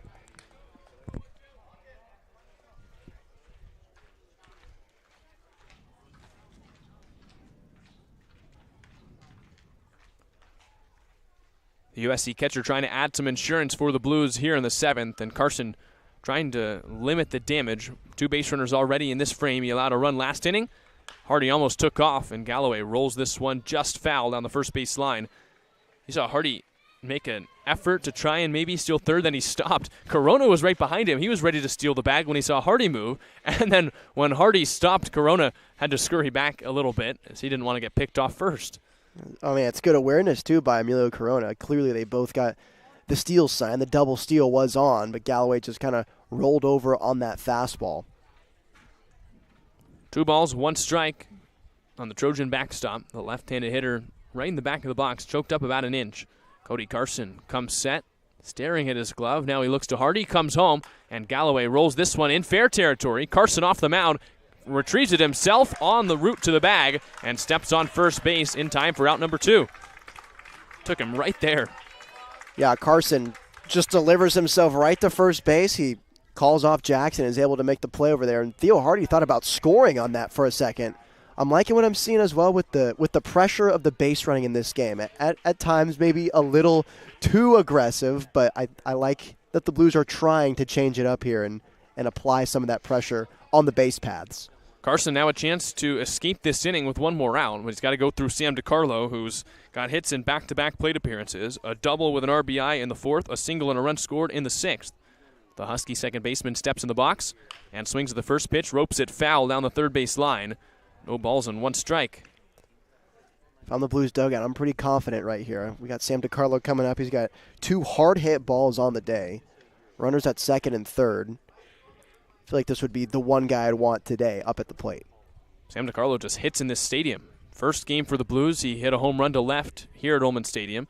2 hits today. 0-1. He swings here, and he's behind the fastball. No balls and 2 strikes. And Carson, who started this inning with back-to-back base runners, it was first and second, nobody out. Now has a chance with 1 more strike to get out of the inning with no runs allowed. 0-2 the count, 2 outs. 2 runners aboard for the Blues. It's Hardy, the runner at third. Corona's at second. Cody Carson, glove pinned against his left side. Comes set now, no balls and 2 strikes. Durfee sets up outside. The pitch is low and in, and a nice block by Durfee chases Hardy back to the third base bag, 1-2. How animated Theo Hardy is on the takes, on the base paths. On the fake steals that almost get Emilio Corona to believe he's going. Yeah. It's just so animated. He'd be a good actor. Yeah. 1-2, 2 outs. Cody Carson shakes his sign. Now he comes set. Working from the first base side of the rubber. Righty looks to second. Brings it home. DiCarlo takes the breaking ball high. 2 balls and 2 strikes. He did try to sell that hit by pitch earlier this season. He did. That was Theo. He kind of got us, I think. Yeah. Almost had him for a sec. I think it's the stage actors that sometimes don't say the words, and you really need to believe in their movements. That's what Theo Hardy does when he's on base. Fun guy on and off the field. 2 balls, 2 strikes, 2 outs, though. 2 runners aboard for the Blues. Carson delivers. DiCarlo takes high again with the breaking ball. 3 balls and 2 strikes. Now there is a base open for Cody Carson, but he was ahead in this count. No balls and 2 strikes. And Kate O'Hara's on deck, who maybe has a claim for 2 hits today, but he's got 1. 3-2, 2 outs. 2 runners aboard, second and third for the Blues. DiCarlo at the dish. Payoff pitch. And DiCarlo rolls it on the ground into left field, a base hit. In to score is Hardy. Corona gets the wave as well. Here's the throw from Carrillo. It's a little late, and it's 2 more runs batted in for Sam DiCarlo, who's got 3 hits. This is exactly what the SLO Blues need to do right here. Sam DiCarlo, stay hot, kid, especially in this stadium. But just a perfect base hit into the 5.5 hole, bringing home 2 insurance runs. It's the first crooked number inning for the SLO Blues, and it's not via a walk, not via a pass ball. No, it's a 90-mile-an-hour single in the 5.5 hole. Carson was a strike away from getting out of this inning without allowing a run. Instead, a nice at-bat for DiCarlo, his 3rd hit of the day, and the Blues add another 2. They now lead it by 5. 5-0 here at Ullman Stadium, and Kate O'Hara steps up. Carson continues to have trouble with the Blues as O'Hara bounces this one up the middle. Long run for the shortstop Smith. He underhand flips to second in time to get DiCarlo at the second base bag. 2 more runs on another hit for Sam DiCarlo here in the 7th. It's 5-0 as we head to the bottom half of the inning.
Marcelo Saldana in the bottom of the 7th, so Johnson is on his way out. It's the lefty that takes over in this game, fresh off an excellent performance against the Foresters. Formerly a starter for the Blue ever since communicating with his coaches over at CSU Bakersfield, wants to fill the reliever role. So he's got no starts as a league player, but now he enters the game with 4.2 innings in league. He's got 8 strikeouts, 5 hits, and only 1 earned run. So coming down the stretch here, Marcelo Saldana is going to be very valuable in the bullpen. And he's a guy that's going to come after you with the fastball, with the slider, not afraid to get in the kitchen, like that mindset as a pitcher.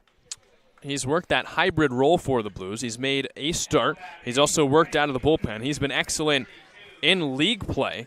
His last outing against the Foresters was nothing short of dominant. 3 innings, 4 hits. He gave up just the 1 earned run, 4 strikeouts as he worked the middle of that July 4th win. And here he comes in, inheriting a 5-run lead. He'll face Christopher Wright, Nick Leahy, Dylan Jackson here in the 7th. With a 5-run lead, Saldana sets the belt, comes home, and Wright takes the fastball low. 88 miles an hour, 1 ball and no strikes. Well, you said it. He'll come right after you, and Saldana not afraid to get a little lippy with the other team. He's a confident pitcher, and he wants you to know about it. I think that's what makes him so great. 1-0 on the way. And Wright hits a little looping liner right towards Kate O'Hara, who had to break back onto the outfield grass. Now retreats back onto the infield dirt and makes the catch for out number 1. Those are always my favorite guys to play behind. Just the really confident dudes who just walk up there with swagger And when you're standing all the way out there in the outfield grass, you're going, I think we're going to be okay. And he's the kind of guy that, too, would stand up for his teammates. You know, if something's going on, he'll get right in the middle of it. As I'd say, dark alley guy. Couple buttons unbuttoned on the jersey just so you know he's got swag. Oh, well. And that fastball is a little bit high to Nick Leahy. Leahy, who came into this game hitting .083, is 0 for 2 through 2 at-bats against Fisher Johnson. A fly out to center and a ground out right back to the USC righty, who went 6 innings, no earned runs, just the 3 hits. Saldana misses high again with the fastball. And, you know, you wonder if the Blues are just playing it safe with Fisher Johnson's arm. His pitch count, the highest stress inning was the 6th, but it was still low through 6 innings. Instead, they go to the pen. Big swing and a tip back into the glove of Galloway. 2 balls and 1 strike on a power fastball. Yeah, if one guy were to come out of the pen and just kind of pick up where Johnson left up, I would pick up Saldana. He knows the life of a starter, so he wants to keep the starter's performance heading deeper into the game. 2-1. Leahy swings and misses. Another fastball blown right past the bat at 88, and the count evens up, 2 balls and 2 strikes. So Saldana pins his glove against the B in blues that striped across the front of the Navy jerseys. 2 balls, 2 strikes, 1 out. He kicks and fires, and Leahy tattoos it into left. It falls in front of the left fielder, Jacob Bruley. Leahy picks up a hit, and he's aboard with 1 out here in the 7th inning.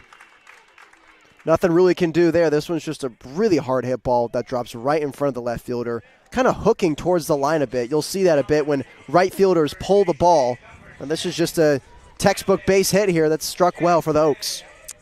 Dylan Jackson steps up now. The undecided first baseman has struck out and walked in this game. First time facing Saldana as Marcelo Saldana works his first inning here in the 7th. Oh, well. And Jackson takes in the dirt. Nice block again by Galloway, who's been nothing but a brick wall behind home plate. 1 ball and no strikes on the block. It's important because it keeps Leahy out of scoring position. Also keeps a potential double play ball in order, which we know Saldana has the ability to roll. 1-0. Jackson takes high. 2 balls and no strikes.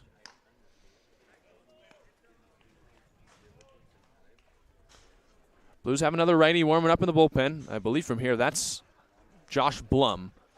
We've seen Blum pitch on a lot of the days that Johnson has. They're keeping the USC guys together. 2-0. That pitch is outside, so 3 balls and no strikes. Jackson a chance to walk for the 2nd straight time. It's Leahy at first, 1 out here in the 7th inning. I'm sure Blum is just a safety plan in case the Saldana inning doesn't work out. Got to come into the zone. He does with a fastball. It's 3 balls and 1 strike.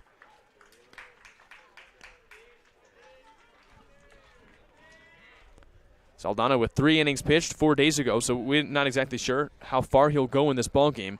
Looking for the 2nd out here in his first inning of work. 3 balls, 1 strike. The offering, and a swing tip back out of the glove of Galloway. 3 balls and 2 strikes. Still blown up by the hitters. All these guys he's faced so far, they've been behind on that fastball, except of course for Leahy.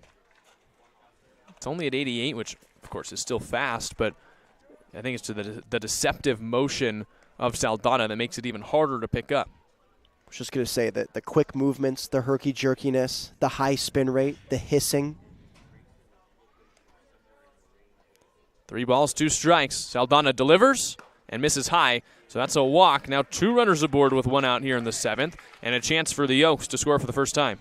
And that's what's been Saldana's been missing so far in this inning. It's that fastball up in the zone. Just can't quite seem to locate it in the spot he wants to. Haven't even really seen the slider a whole lot yet because he's still trying to figure out that fastball spot.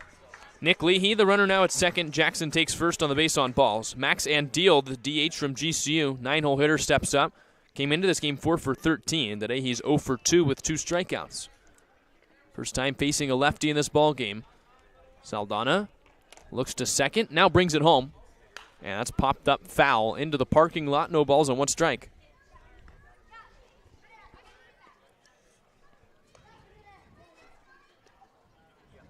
Blues looking for their 2nd win in the 6th game against the Oaks this summer. Chance to force a rubber match tomorrow. 2nd overnight trip for the Blues, and they want to hit the town and celebrate with a win tonight. 0-1, 1 out. They've got a 5-run lead as Saldana misses high again.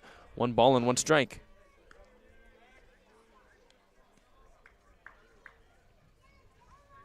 The only other overnight trip the Blues took was also the last time that they won a series.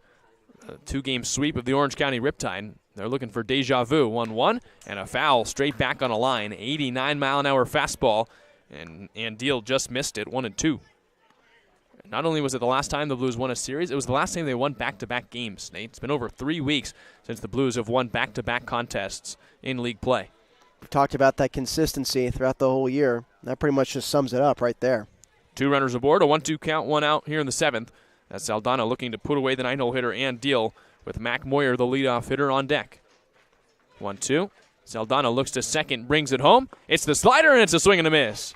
Saldana with a strikeout, and there are 2 outs here in the 7th. Saldana pulling that slider out of his back pocket, and it just hits perfectly.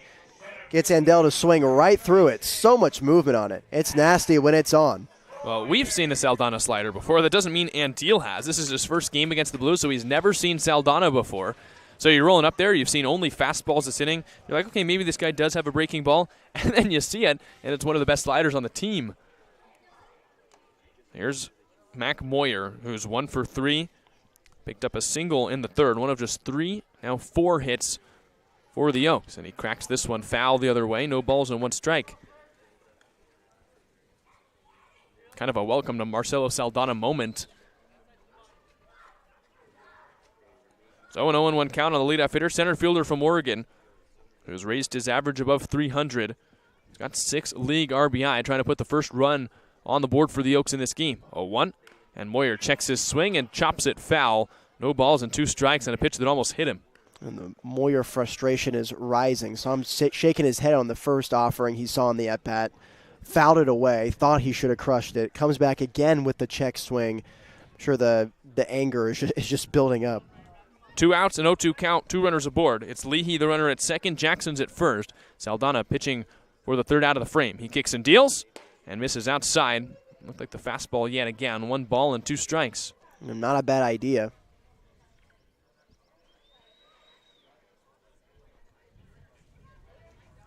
Saldana stares in at Galloway. 2 runners aboard, trying to stifle the Oaks. Still no runs for Conejo, but 2 runners on. Saldana looks to second, fires it home, and struck him out. Mac Moyer comes up with nothing on the fastball, and as we head to the 8th, it's 5-0 Blues. Saldana with a scoreless frame, and the Blues are coming back up. It'll be Lewis, Rulli, and Burns when we come back on the SLO Blues streaming network.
Top side of the 8th, and the Blues are bringing the bottom of the order. Then the top of the order up, it's Jariah Lewis, Jacob Ruley, Nin Burns, 8-9-1. Coming up for San Luis Obispo, who lead at 5-0 here in the 8th. And a new pitcher in, it's Avery Thau, the left-hander from UC Davis. Thau sets at the belt, staring in at Durfee as catcher. Lefty Lewis at the dish. Thau delivers, and Lewis takes high with the fastball, 1 ball and no strikes. Yeah, Thau just finishing up his first year at Davis and with a 10.03 ERA and 11.2 innings pitched, 12 strikeouts, 9 walks, 13 earned runs this season so far, 4.5 league ERA. Misses low with another fastball, 2 balls and no strikes. Nate, we saw mid-inning Marcelo Saldana giving out high fives, walking back to the bullpen, so it seems like it's only a 1-inning outing for the lefty. And you have Josh Blum warming up rather quickly in the pen, so the Blues might be trying to piece together the final couple innings of this game and get everyone a chance, and what they hope could be a non-stress situation if maybe the offense adds another run or two. 5-0 San Luis Obispo, a 3-0 the count on Jariah Lewis, who's got 2 hits and a strikeout in this ball game. Thau comes set and comes home, and Lewis takes a little bit outside and draws a walk. So Lewis aboard for the 3rd time, and there's a runner aboard with nobody out here in the 8th inning. And a dangerous runner for the SLO Blues as well. This is a guy, he's a steal threat. Wouldn't be surprised if he were to take off here. Lewis has been thrown out on the base paths already when he was picked off 3rd by the catcher Durfee on a pump fake, but he is 8 for 10 on stolen base attempts this season. Here's Jacob Ruley, a huge at-bat in his last time up. Knocked in 2 runs on a ground ball through the left side, and he takes the first strike from Thau, no balls and 1 strike. We'll see if Ruley can build on the momentum of that last plate appearance. It was his 3rd league run batted in, and it came in a big spot. That was the hit that made the game 3-0, and DiCarlo added 2 more last inning. 0-1. Ruley takes high, 1 ball and no strikes. The Blues have scored, Nate, in each of the last 4 innings, including 2 in the last frame. Yeah, and the last one, I was very glad to see them put up that crooked number. They were chipping away with the ones, but I was just waiting for that inning. Not necessarily the blow-up, what I was talking about earlier, but at least get more than 1 run. It was good for them. 1-1. Ruley takes a fastball in the outside corner, so a quick 1-2 count on the left fielder from CSU Bakersfield. Ruley's 1 for 3 with the run batted in. He's also struck out and popped out. Lewis aboard on the 4-pitch walk. Thau's found the zone to Jacob Ruley. It's a 1-2. Leadoff hitter Nin Burns on deck. Josh Blum in the pen for the Blues. Also A.J. Moreno. 1-2 offering. And that pitch is off the outside corner with the curveball. 2 balls and 2 strikes. So maybe we see Blum in the 8th and Moreno in the 9th. Moreno hasn't pitched since July 3rd out of the bullpen, so maybe a chance for Dean Traynor to get him a tune-up inning. 2-2. Here's the pitch. Lewis takes off. It's a swing and a line drive into left center field. Ranging over towards his left is Carrillo, the left fielder. He makes the one-handed catch. Lewis returns back to the bag. 1 out here in the 8th. And Jacob really squares up that ball as well. He squared up his single earlier to the pole side too. But all Carrillo has to do is just take a few steps to his left.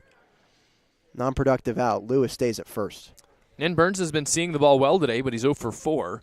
Reached on an error and scored in the 5th. Outside of that, he's got a line drive to left, a line drive to center, and another sharp ground ball to 3rd. Still looking for his first hit. Oh, well. And he takes high with a fastball. 1 ball and no strikes. We saw Lewis try and steal in a 2-strike count. I wonder if he'll go again in this inning.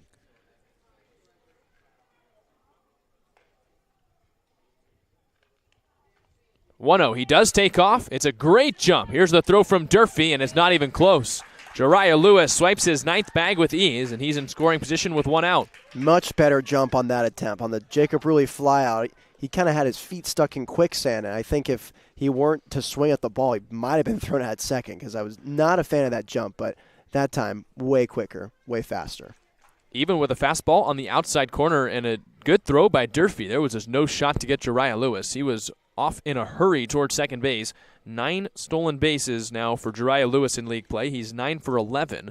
And after Durfee goes out to talk with Thau, it's a 1-1 count on the batter, Nin Burns.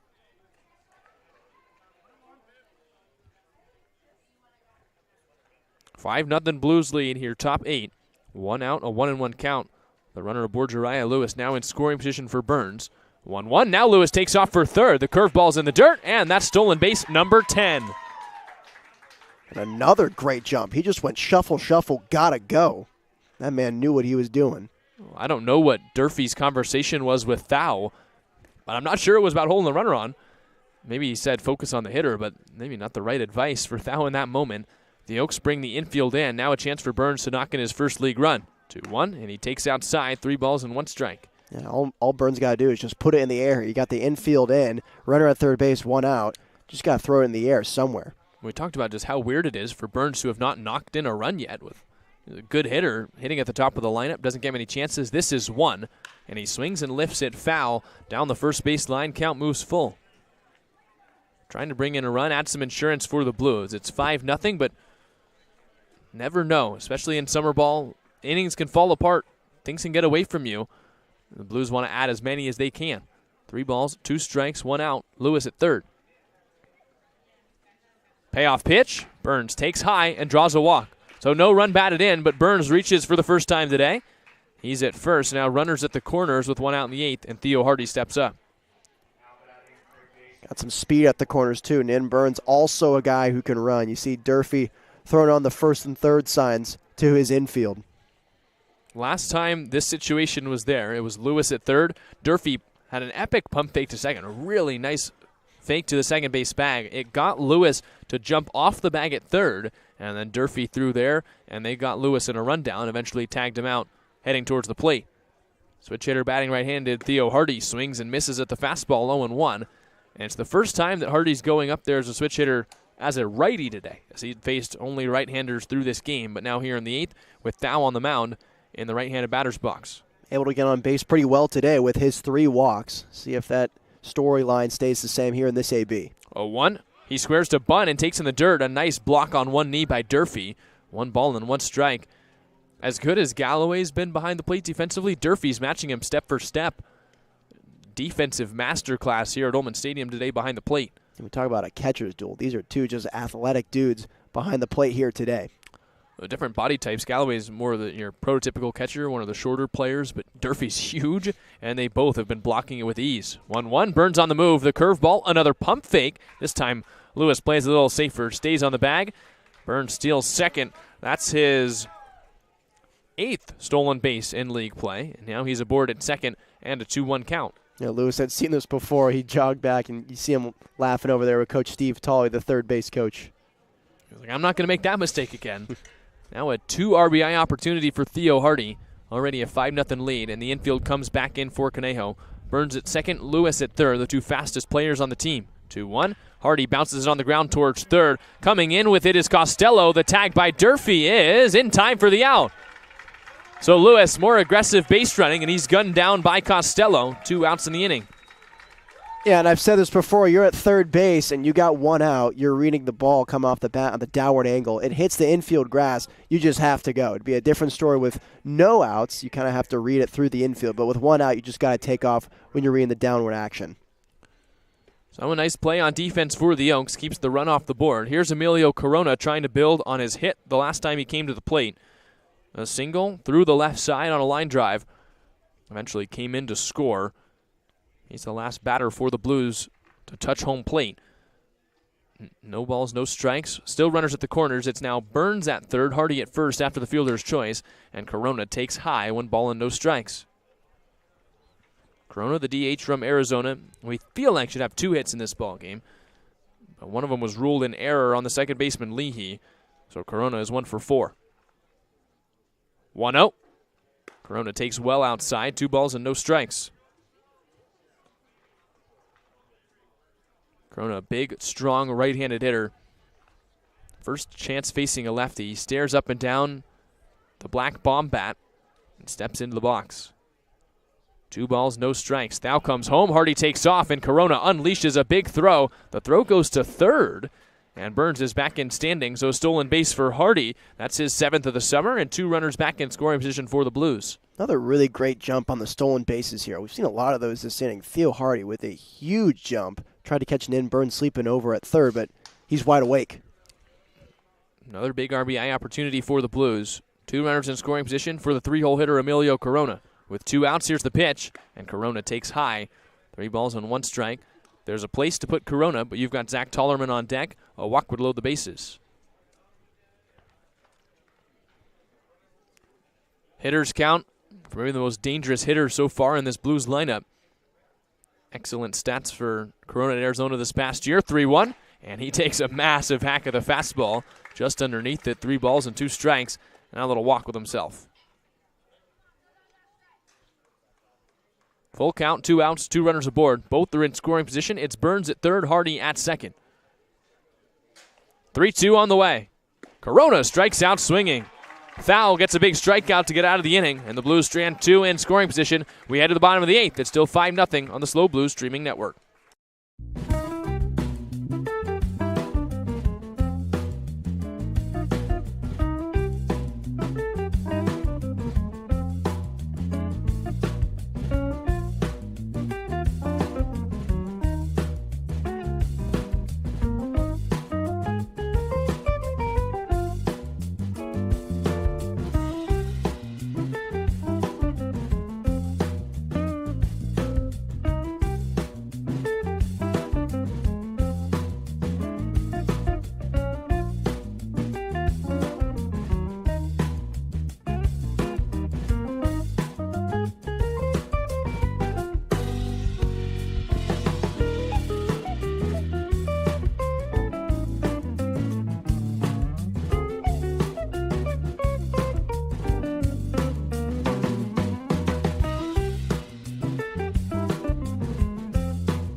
Josh Blum into this game in the bottom of the 8th. The Blues lead at 5-0, and it's Blum who comes in with a 6.75 earned run average and 8 innings pitched for the Blues. He got 2 unlucky losses in the series against the Foresters as he was brought in some tough situations. Came in the 10th in Game 1, also pitched late in Game 2, and really wasn't hit around at all. It was bunts that were laid down, errors behind him. Got a little bit unlucky. Here, though, pitching in a 5-run game. So, a different change of scenery, and I think Blum's probably pretty appreciative of that. Yeah, that's got to feel really good for Josh Blum. It's way less pressure situation here. He can kind of just be himself a little more. 1-0 the count on Austin Carrillo, the left fielder from Biola, who takes a fastball in the outside corner, 1-1 at 88 miles an hour. Blum gets even in the count. Carrillo singled in the first inning. That's one of just 4 hits in this game for the Oaks. Since then, he's flown out and grounded out. And Blum needs to tie his shoe. Double not it, Josh. 1 ball and 1 strike. The USC righty, after Fisher Johnson, also from USC, started this game, went 6 innings. Marcelo Saldana pitched the 7th. 1-1. Carrillo hits a high drive to right. Coming in is Nin Burns. He has to readjust a couple of times, but he makes the catch. Allowed out, but out number 1 here in the 8th. First out in the first batter. Nin Burns had some trouble seeing that one out there. As the sun begins to set, it's looking like a problem out there in right field. Nin Burns dealing with a lot of elements out there. He ran into the fence. It's a new position for him. Now he's got the sun. And this kid's just tough, resilient, just hanging in there and making the plays that need to be made. So now With one out, it's Jack Costello who comes in. 2 strikeouts and a double for Costello. The double, though, not sure he completely earned it, but this one's down the right field line on a rifle shot. Nin Burns picks it up in right. It's a single this time, hard off the bat of Costello.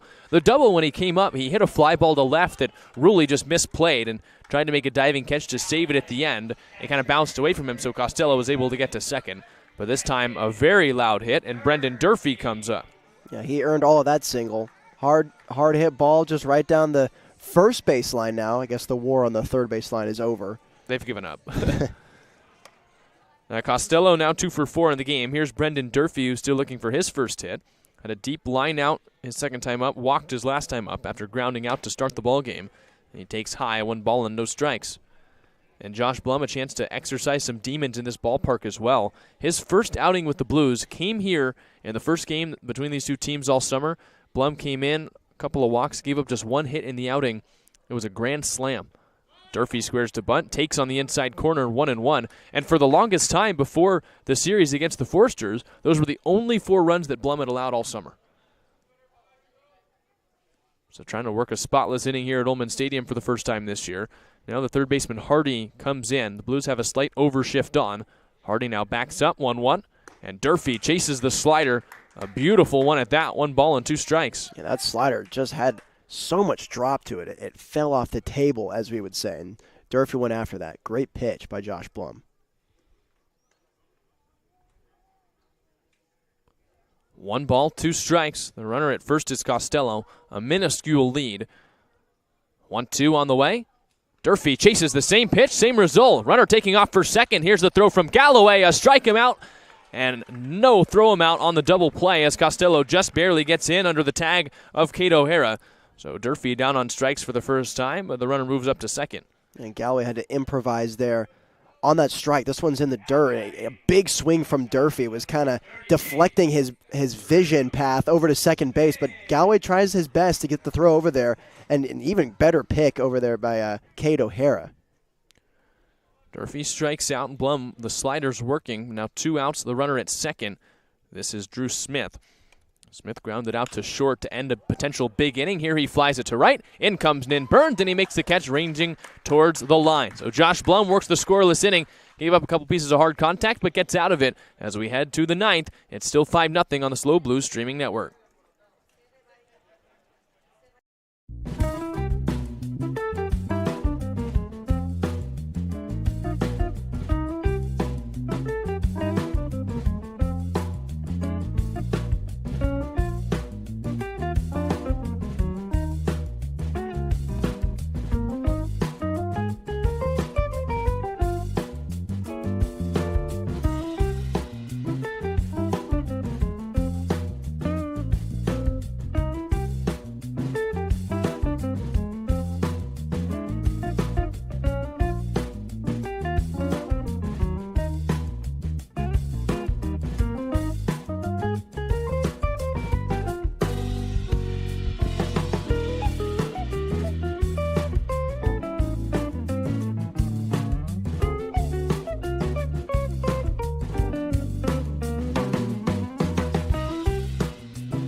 New arm in again from the pen for the Conejo Oaks. It's Scott Rudinsky, the right-hander from Santa Barbara Community College. A 14.4 earned run average for Rudinsky across 5 innings pitched. He's allowed 14 runs, 8 of them earned, 7 walks, and 12 hits across 5 innings. So 19 base runners.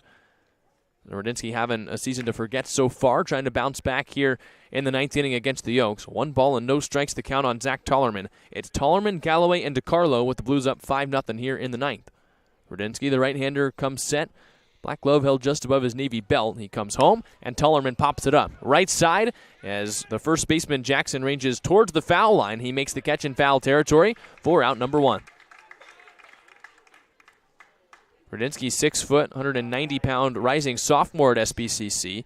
Gave up 3 hits and 3 runs in his last outing, just went 1 inning. And the Westlake High School product, that was enough to raise the ERA. Imagine, too, 14 runs, Nate, only 8 of them earned, with the ERA already so high. Galloway at the dish, left-hand hitting catcher, takes outside, 1 ball and no strikes. Jacob Galloway in today's ballgame is grounded out to second, reached on an error that was hit 90 miles an hour that we thought probably should have been his first league hit of the summer back in the 4th. Struck out in the 6th, grounded out to the pitcher in the 7th. 1-0, he takes the changeup low and out, 2 balls and no strikes. It's Galloway with the real hero of today, Sam DiCarlo on deck. Blues last chance to add insurance here in the 9th inning, trying to force a rubber match tomorrow here at this same ballpark, 1 p.m. 2-0. Galloway hammers a ball deep to right. Heading over is the right fielder, Christopher Wright, and he watches it bounce off the track and off the wall. Galloway digging around first. He's into second. That's the first league hit for Jacob Galloway. It's a double with an out here in the 9th. Yeah, no doubt about that one. This one smoked down the right field line. And we're taking a look at him at BP today. He was hitting balls that looked exactly like that. So it's good to see his plate approach pay off for him with that double here in the 9th. You know, we could see these Blues hitters, the ones that have been, as we think, you know, maybe shorted on the scoring decisions. We could see them feel sorry for themselves, but not today. They've really bounced back. Emilio Corona with the line drive in his last at bat. You have Kate O'Hara, who picked up a hit after reaching on one we thought should have been a hit in the 2nd inning. Now Jacob Galloway joins that group. He's got a double, and here's Sam DiCarlo, who's 3 for 4 with a run batted in. And here he ropes one on the ground. Tough play for the third baseman Costello, who comes up with it in his glove and throws out DiCarlo at first. So DiCarlo retired for the first time since the 2nd inning, but he'll finish his day if that's his last time up. 3 for 5 with 3 runs batted in. Yeah, that's another hard hit ball directly over to Costello. Had a really good day, Sam DiCarlo. I feel like he was kind of the leader in the hard hit department and early hacking department. Batting 6th, knocking in 3 of the Blues' 5 runs so far. Also scored a run himself, so he's responsible for 4/5 of the Blues' runs. Here's Kate O'Hara, who's reached on an error. He's singled, and he's grounded out to short twice. Texas shortstop looking out at Rudinsky. The right-hander deals. O'Hara hammers a line drive into left field, but it hangs up for the left fielder, Carrillo. So Kate O'Hara robbed of a hit there. Another hard hit ball by the Blues. They finish the top of the 9th with 10 hits, 5 runs, and that'll have to be enough. The Oaks will try and rally in the bottom of the 9th as Blum heads back out. It's 5-0, heading bottom 9.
Josh Blum stays out for the Blues in the bottom of the ninth as the Blues are trying to close out their second win against the Oaks in the sixth game played against Conejo this summer.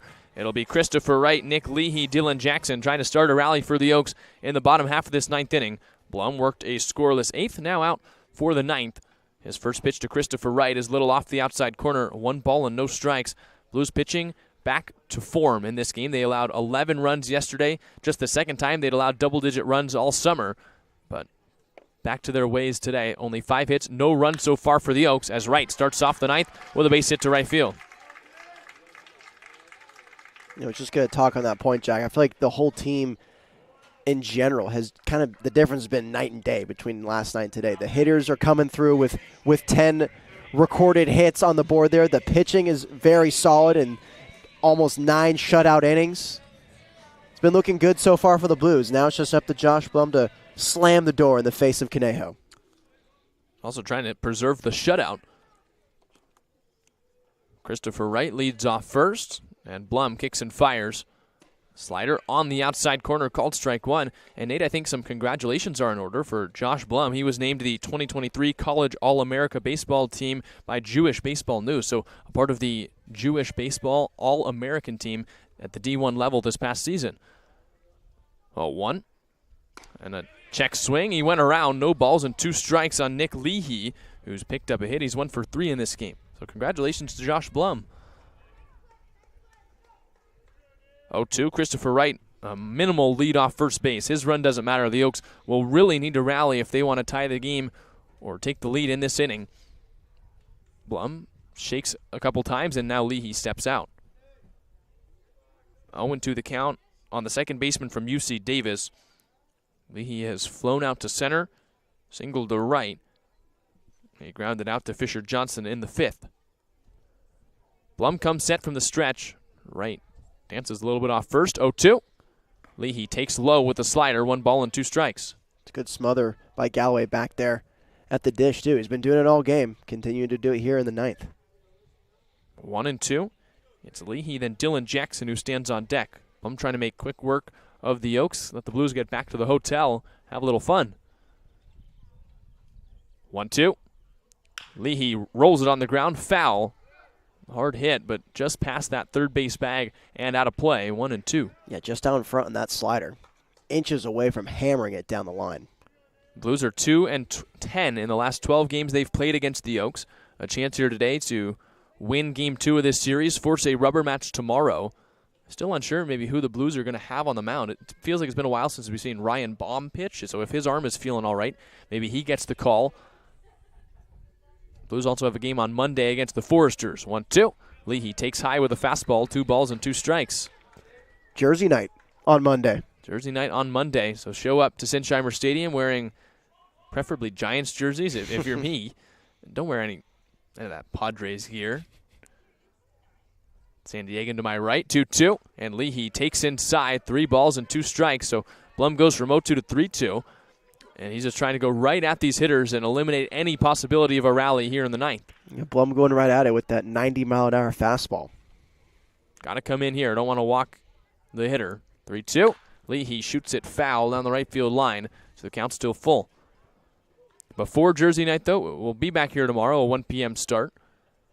Blues, the second overnight trip of the summer, so they'll check into a hotel tonight, maybe go out, have some dinner, wake up in the morning, and get back to the field a couple hours before game time tomorrow. Another 3-2. Leahy swings at the slider and bounds it foul.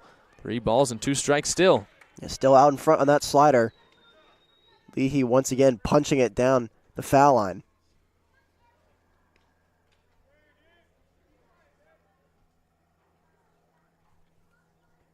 Still 3 balls and 2 strikes. Christopher Wright, the runner at first, after he led off this inning with a single into right field. Another payoff pitch. Blum goes with the fastball, and he misses low. 2 runners aboard now with nobody out in the ninth. And now Max Lober, the assistant pitching coach, runs down to the bullpen, and I think it's Boston Warkentin who will get stretching. Yeah, they got to get going right away. They're starting to warm up quickly. But Leahy worked himself into a nice at-bat right there. Josh Blum just need to take a deep breath here. Just know he's got some good stuff. Perhaps get a ground ball here and flip 2. The batter now is Dylan Jackson. Jackson has walked his last 2 times at the plate after striking out to start the third. nobody out, 2 runners aboard in a 5-run game. Blum comes set and comes home, and Jackson chases the slider. No balls and 1 strike.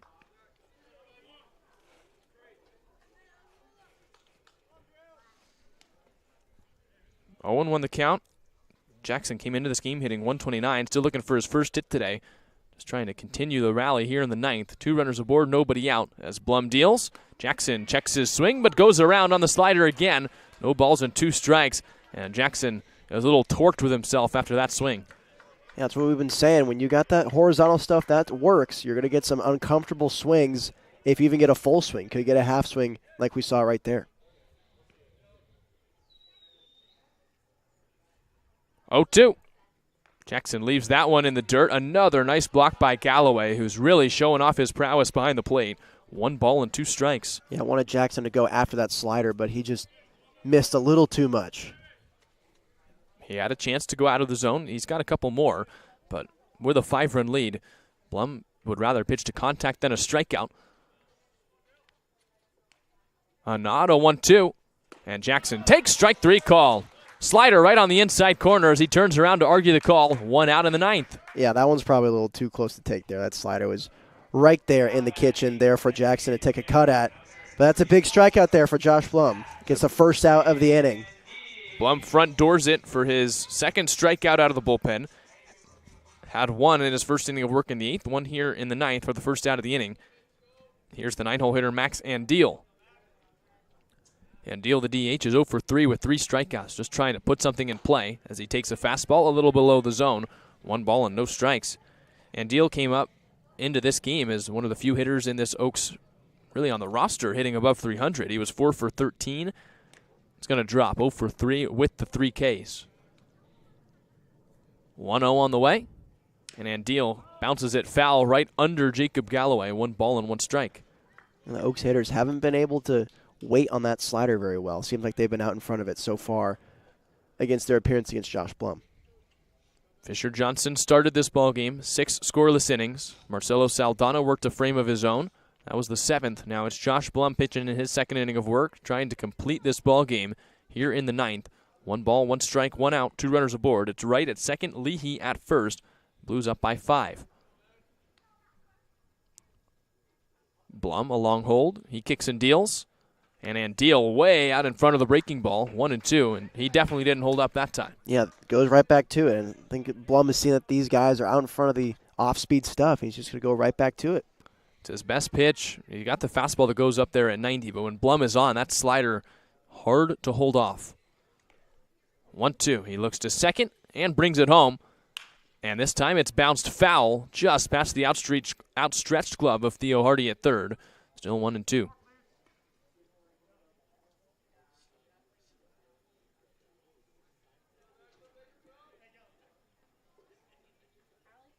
Josh Blum wants a new baseball. Everyone returns back to their spots. If he can roll a ground ball here, the Blues might be able to get out of this ball game and deal decent speed out of the right-handed box. But right now, Andeal at the plate worried about just not striking out. Chokes up nearly 2 inches on his wooden bat. 1-2. Here's the pitch, and he struck him out. Andeal is 0 for 4 with 4 Ks. He's the 2nd out here in the 9th as Blum picks up another strikeout. Yeah, why switch it up? Andeal wasn't anywhere close on the sliders in that at-bat, and Blum just goes right back to it for the strikeout, and Andeal's got himself a golden sombrero. Tough day for the DH from GCU, and Mac Moyer, the center fielder from Oregon, steps up to the plate. Last hope for the Oaks here in the 9th. That's the 10th strikeout by Blues pitching, as Johnson had 6 through 6 innings. Saldana came up with 2. 0-0.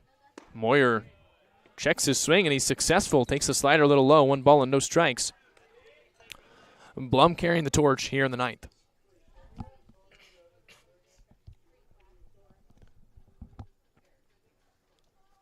One and 0 the count. 2 runners aboard. Pitch to Moyer, and Moyer takes a little off the plate. 2 balls and no strikes. That was close, and Blum wears a smile as he looks back at Kate O'Hara. The shortstop offers him a little emotional support. 2 balls, no strikes, 2 outs, 2 runners aboard. Yeah, 2 really close pitches in this at-bat.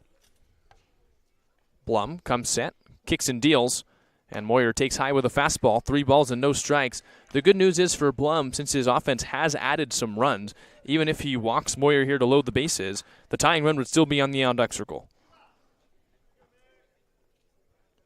3-0. Blum set at the belt. Deals to Moyer, and Moyer takes a fastball right over the heart of the plate, 3 balls and 1 strike.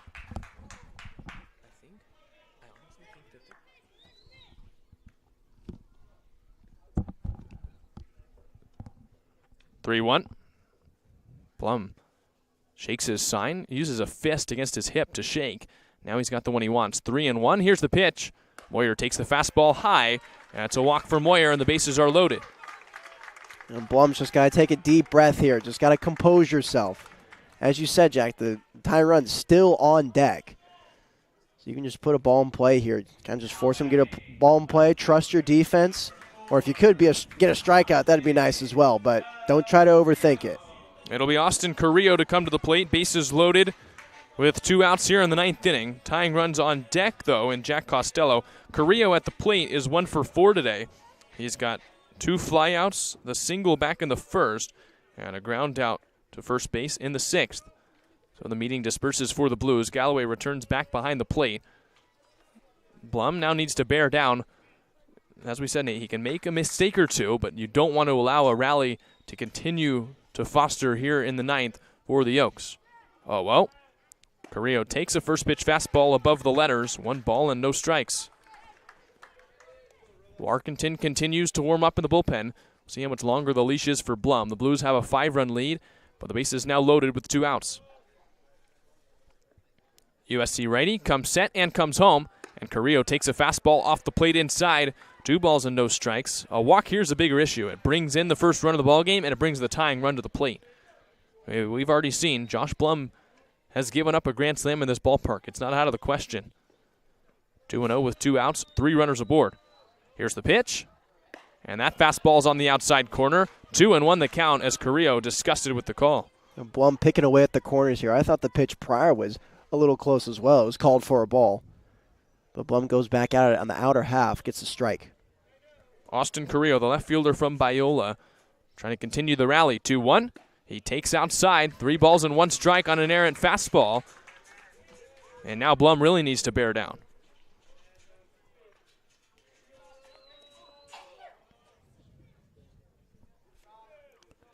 Bases juiced. It's Wright at third, Leahy at second, Mac Moyer at first.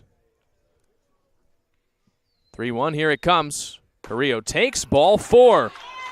That's the first base runner, or the first run of this game for the Conejo Oaks. It's now 5-1, so no shutout for the Blues. Would have been their first shutout of league play, and now Dean Trainer's coming to the hill. Wonder if that's the end of the day for Josh Blum. Back-to-back walks as Moyer draws the base on balls, then Carrillo, and really easy takes for the Oaks. First run in this game as Wright touches home. And it was on a pitch that I didn't even really think was that far out. I thought maybe it would get called for a strike. Thought it clipped that outer half of the zone. So the Blues make a move I'm not sure they wanted to. It's now Boston Warkentin has to come into this game. So Blum takes the walk back off the hill. He allowed the first run here in the 9th inning. And the Oaks will bring the tying run to the plate when we come back on the SLO Blues streaming network.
Well, a little more stress in the ninth than the Blues would have liked. It's Boston Warkentin who has to enter this game fresh off a 3-inning win against the Foresters just a couple days ago. A 5-1 ball game.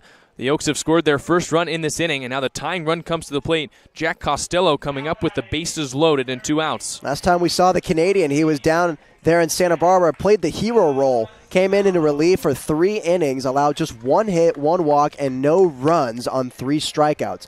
Hopefully he can come through clutch here again for San Luis Obispo. Wright has already come in to score in this inning. It's now Leahy at third, Moyer at second, Carrillo at first. The batter is Costello, who's got back-to-back hits, a double and a single to go along with 2 strikeouts earlier in the ballgame. The USD third baseman steps in. Warkentin deals, and he spots up with that beautiful slider on the outside corner. One of the best pitches in the league, as Boston Warkentin has that 90-mile-an-hour fastball, and probably the best slider on the Blues. Just a really tight slider that moves quickly. 1 on Costello. Here's the pitch. Warkentin falls over, and he still deals a strike. He looks up and realizes it was in the zone, and he starts laughing. Wow. And he's just toying with him now. No balls and 2 strikes on back-to-back sliders, even with the footing. How did he do that? 0-2, 2 outs. Still bases loaded. Got a serious up in this situation, and Costello flies it foul. I'm not sure if I've ever seen that. No. The spotted up there for a strike, too, is incredible. A front door slider, and then when he looks up and realizes it's a strike, making a funny situation out of a tense moment. 0-2, 2 outs. Warkentin comes set. He delivers, and he misses outside with a slider. 1 ball and 2 strikes. Nice take by Costello at the plate. That broke from in the zone out of the zone for ball 1. Tying run at the dish here in the ninth. 1-2 on the way. Costello fights it foul again. Still 1 ball and 2 strikes. And the Torero just being a pesky out right here. I feel like Warkentin's making his pitches and Costello's just spoiling them away. Warkentin, the Washington Husky on the hill. 1-2. Here's the pitch. And that's inside. It hit him. So the tying run on base as Costello catches a break. Fastball off his forearm, and here comes Brendan Durfee. 5-2 ball game now. The bases are still loaded. This place is getting a little louder now. I mean, this is the last guy I would want to see at the plate here for Conejo. Well, Warkentin got ahead in the count 0-2, and he lost Costello. We were talking with Luke Pemberton earlier in the season, as we're getting a pinch runner here. I believe that's Carson Falskin to run it first for Jack Costello. Anyways, before Luke Pemberton departed, he was a second-year Blue, and he said last year and this season the Blues would always just find a way to lose to the Oaks. And they're trying to avoid that here in the ninth, but the tying run's aboard now, and Falskin at first. Speedy pinch runner with Durfee at the plate, and a first-pitch fastball a little off the plate. 1 ball and no strikes. I feel like that zone has gotten smaller as we've gone throughout the game. Certainly. Brendan Durfee still looking for his first hit. A walk in this game, a deep line out, strikeout and a ground out. 1-0. He takes a fastball out. 2 balls and no strikes. You cannot walk Durfee here. That would put the tying run in scoring position. It was 5-0 to start the ninth. Now 2 runs across. Bases are still loaded. Cal Lutheran catcher in the back of the left-handed batter's box. Warkentin delivers and spots up with a fastball. 2-1. And for some reason, the Oaks, who are completely and nearly piled out of the dugout, arguing the call. That was right down the middle out of the hand of Warkentin. 2-1, 2 outs, bases loaded. The Husky comes set. He deals, and Durfee swings and tops it foul towards the Blues dugout. 2-2. Warkentin's saying thank you on that one. I think this was just a misplaced fastball, and luckily for Boston, Durfee went after it. It was certainly going to be ball 3. 2 balls, 2 strikes, 2 outs. Deuces are wild with the bases juiced. Warkentin needs just 1 out to finish this game, trying to save Josh Blum and pick up a save of his own. 2-2 on the way. Durfee bounces it foul down the first base line and stays alive.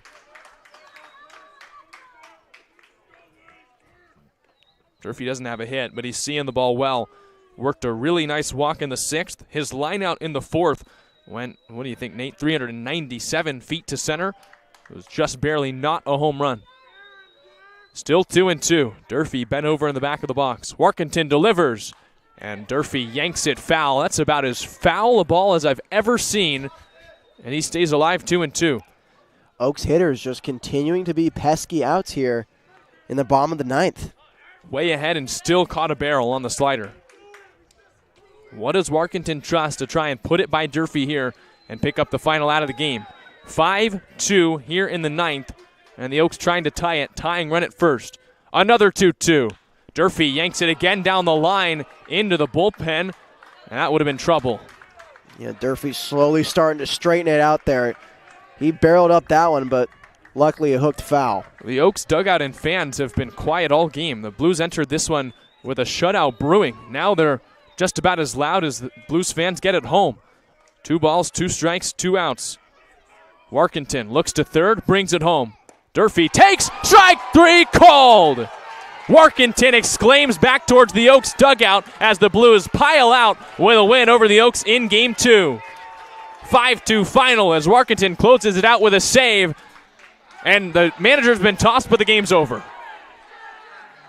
And we're getting contact here between Oaks coaches and umpires. Wow. That fastball was right on the outside corner. Yeah, I had no problems with that call. I mean, that was spotted up right there. Boston Warkentin with the great stuff to close out the game. He plays the hero role again, this time in Thousand Oaks. What a great win for the SLO Blues. And the Oaks continue to pour out of the dugout towards Blues coaches and players. And enough for me to question whether something's going to go on after this game. Well, the Blues come away with a 5-2 win on the road. No fight after a ball game can take away what the Blues just did. They won Game 2 here at Ullman Stadium. It's a 5-2 victory for the Blues. And after a performance like last night, giving up as many runs as they did and having all the offensive struggles that were present, I feel like both of those factors completely flipped on their heads. And that's why the Blues were able to show out today with a 5-2 victory. The bats were hot. Shout out Sam DiCarlo with the 3 hits today. He really put it together. You could call this the Sam DiCarlo game if you wanted to. Fisher Johnson showing up as the starting pitcher, and the bullpen coming through as well. Got a little rocky there with the 2 runs in the 9th inning, but Boston Warkentin slamming the door. The win goes to Fisher Johnson, his back-to-back win performance. He's now worked 14 straight scoreless innings across his last 2 starts. Boston Warkentin, who came into the game with the bases loaded, picks up the save. And for the Blues, it's a 5-2 victory, and one they desperately needed. They'll go out tomorrow. It'll be a 1 p.m. start here again from Ullman Stadium, where the Blues will try and win back-to-back games for the first time in 3 weeks and pick up a win in the final game against the Oaks this season. For Nate Mills, I've been Jack Smith. Thank you for tuning in to a wonderful game on the SLO Blues streaming network. Final score, 5-2.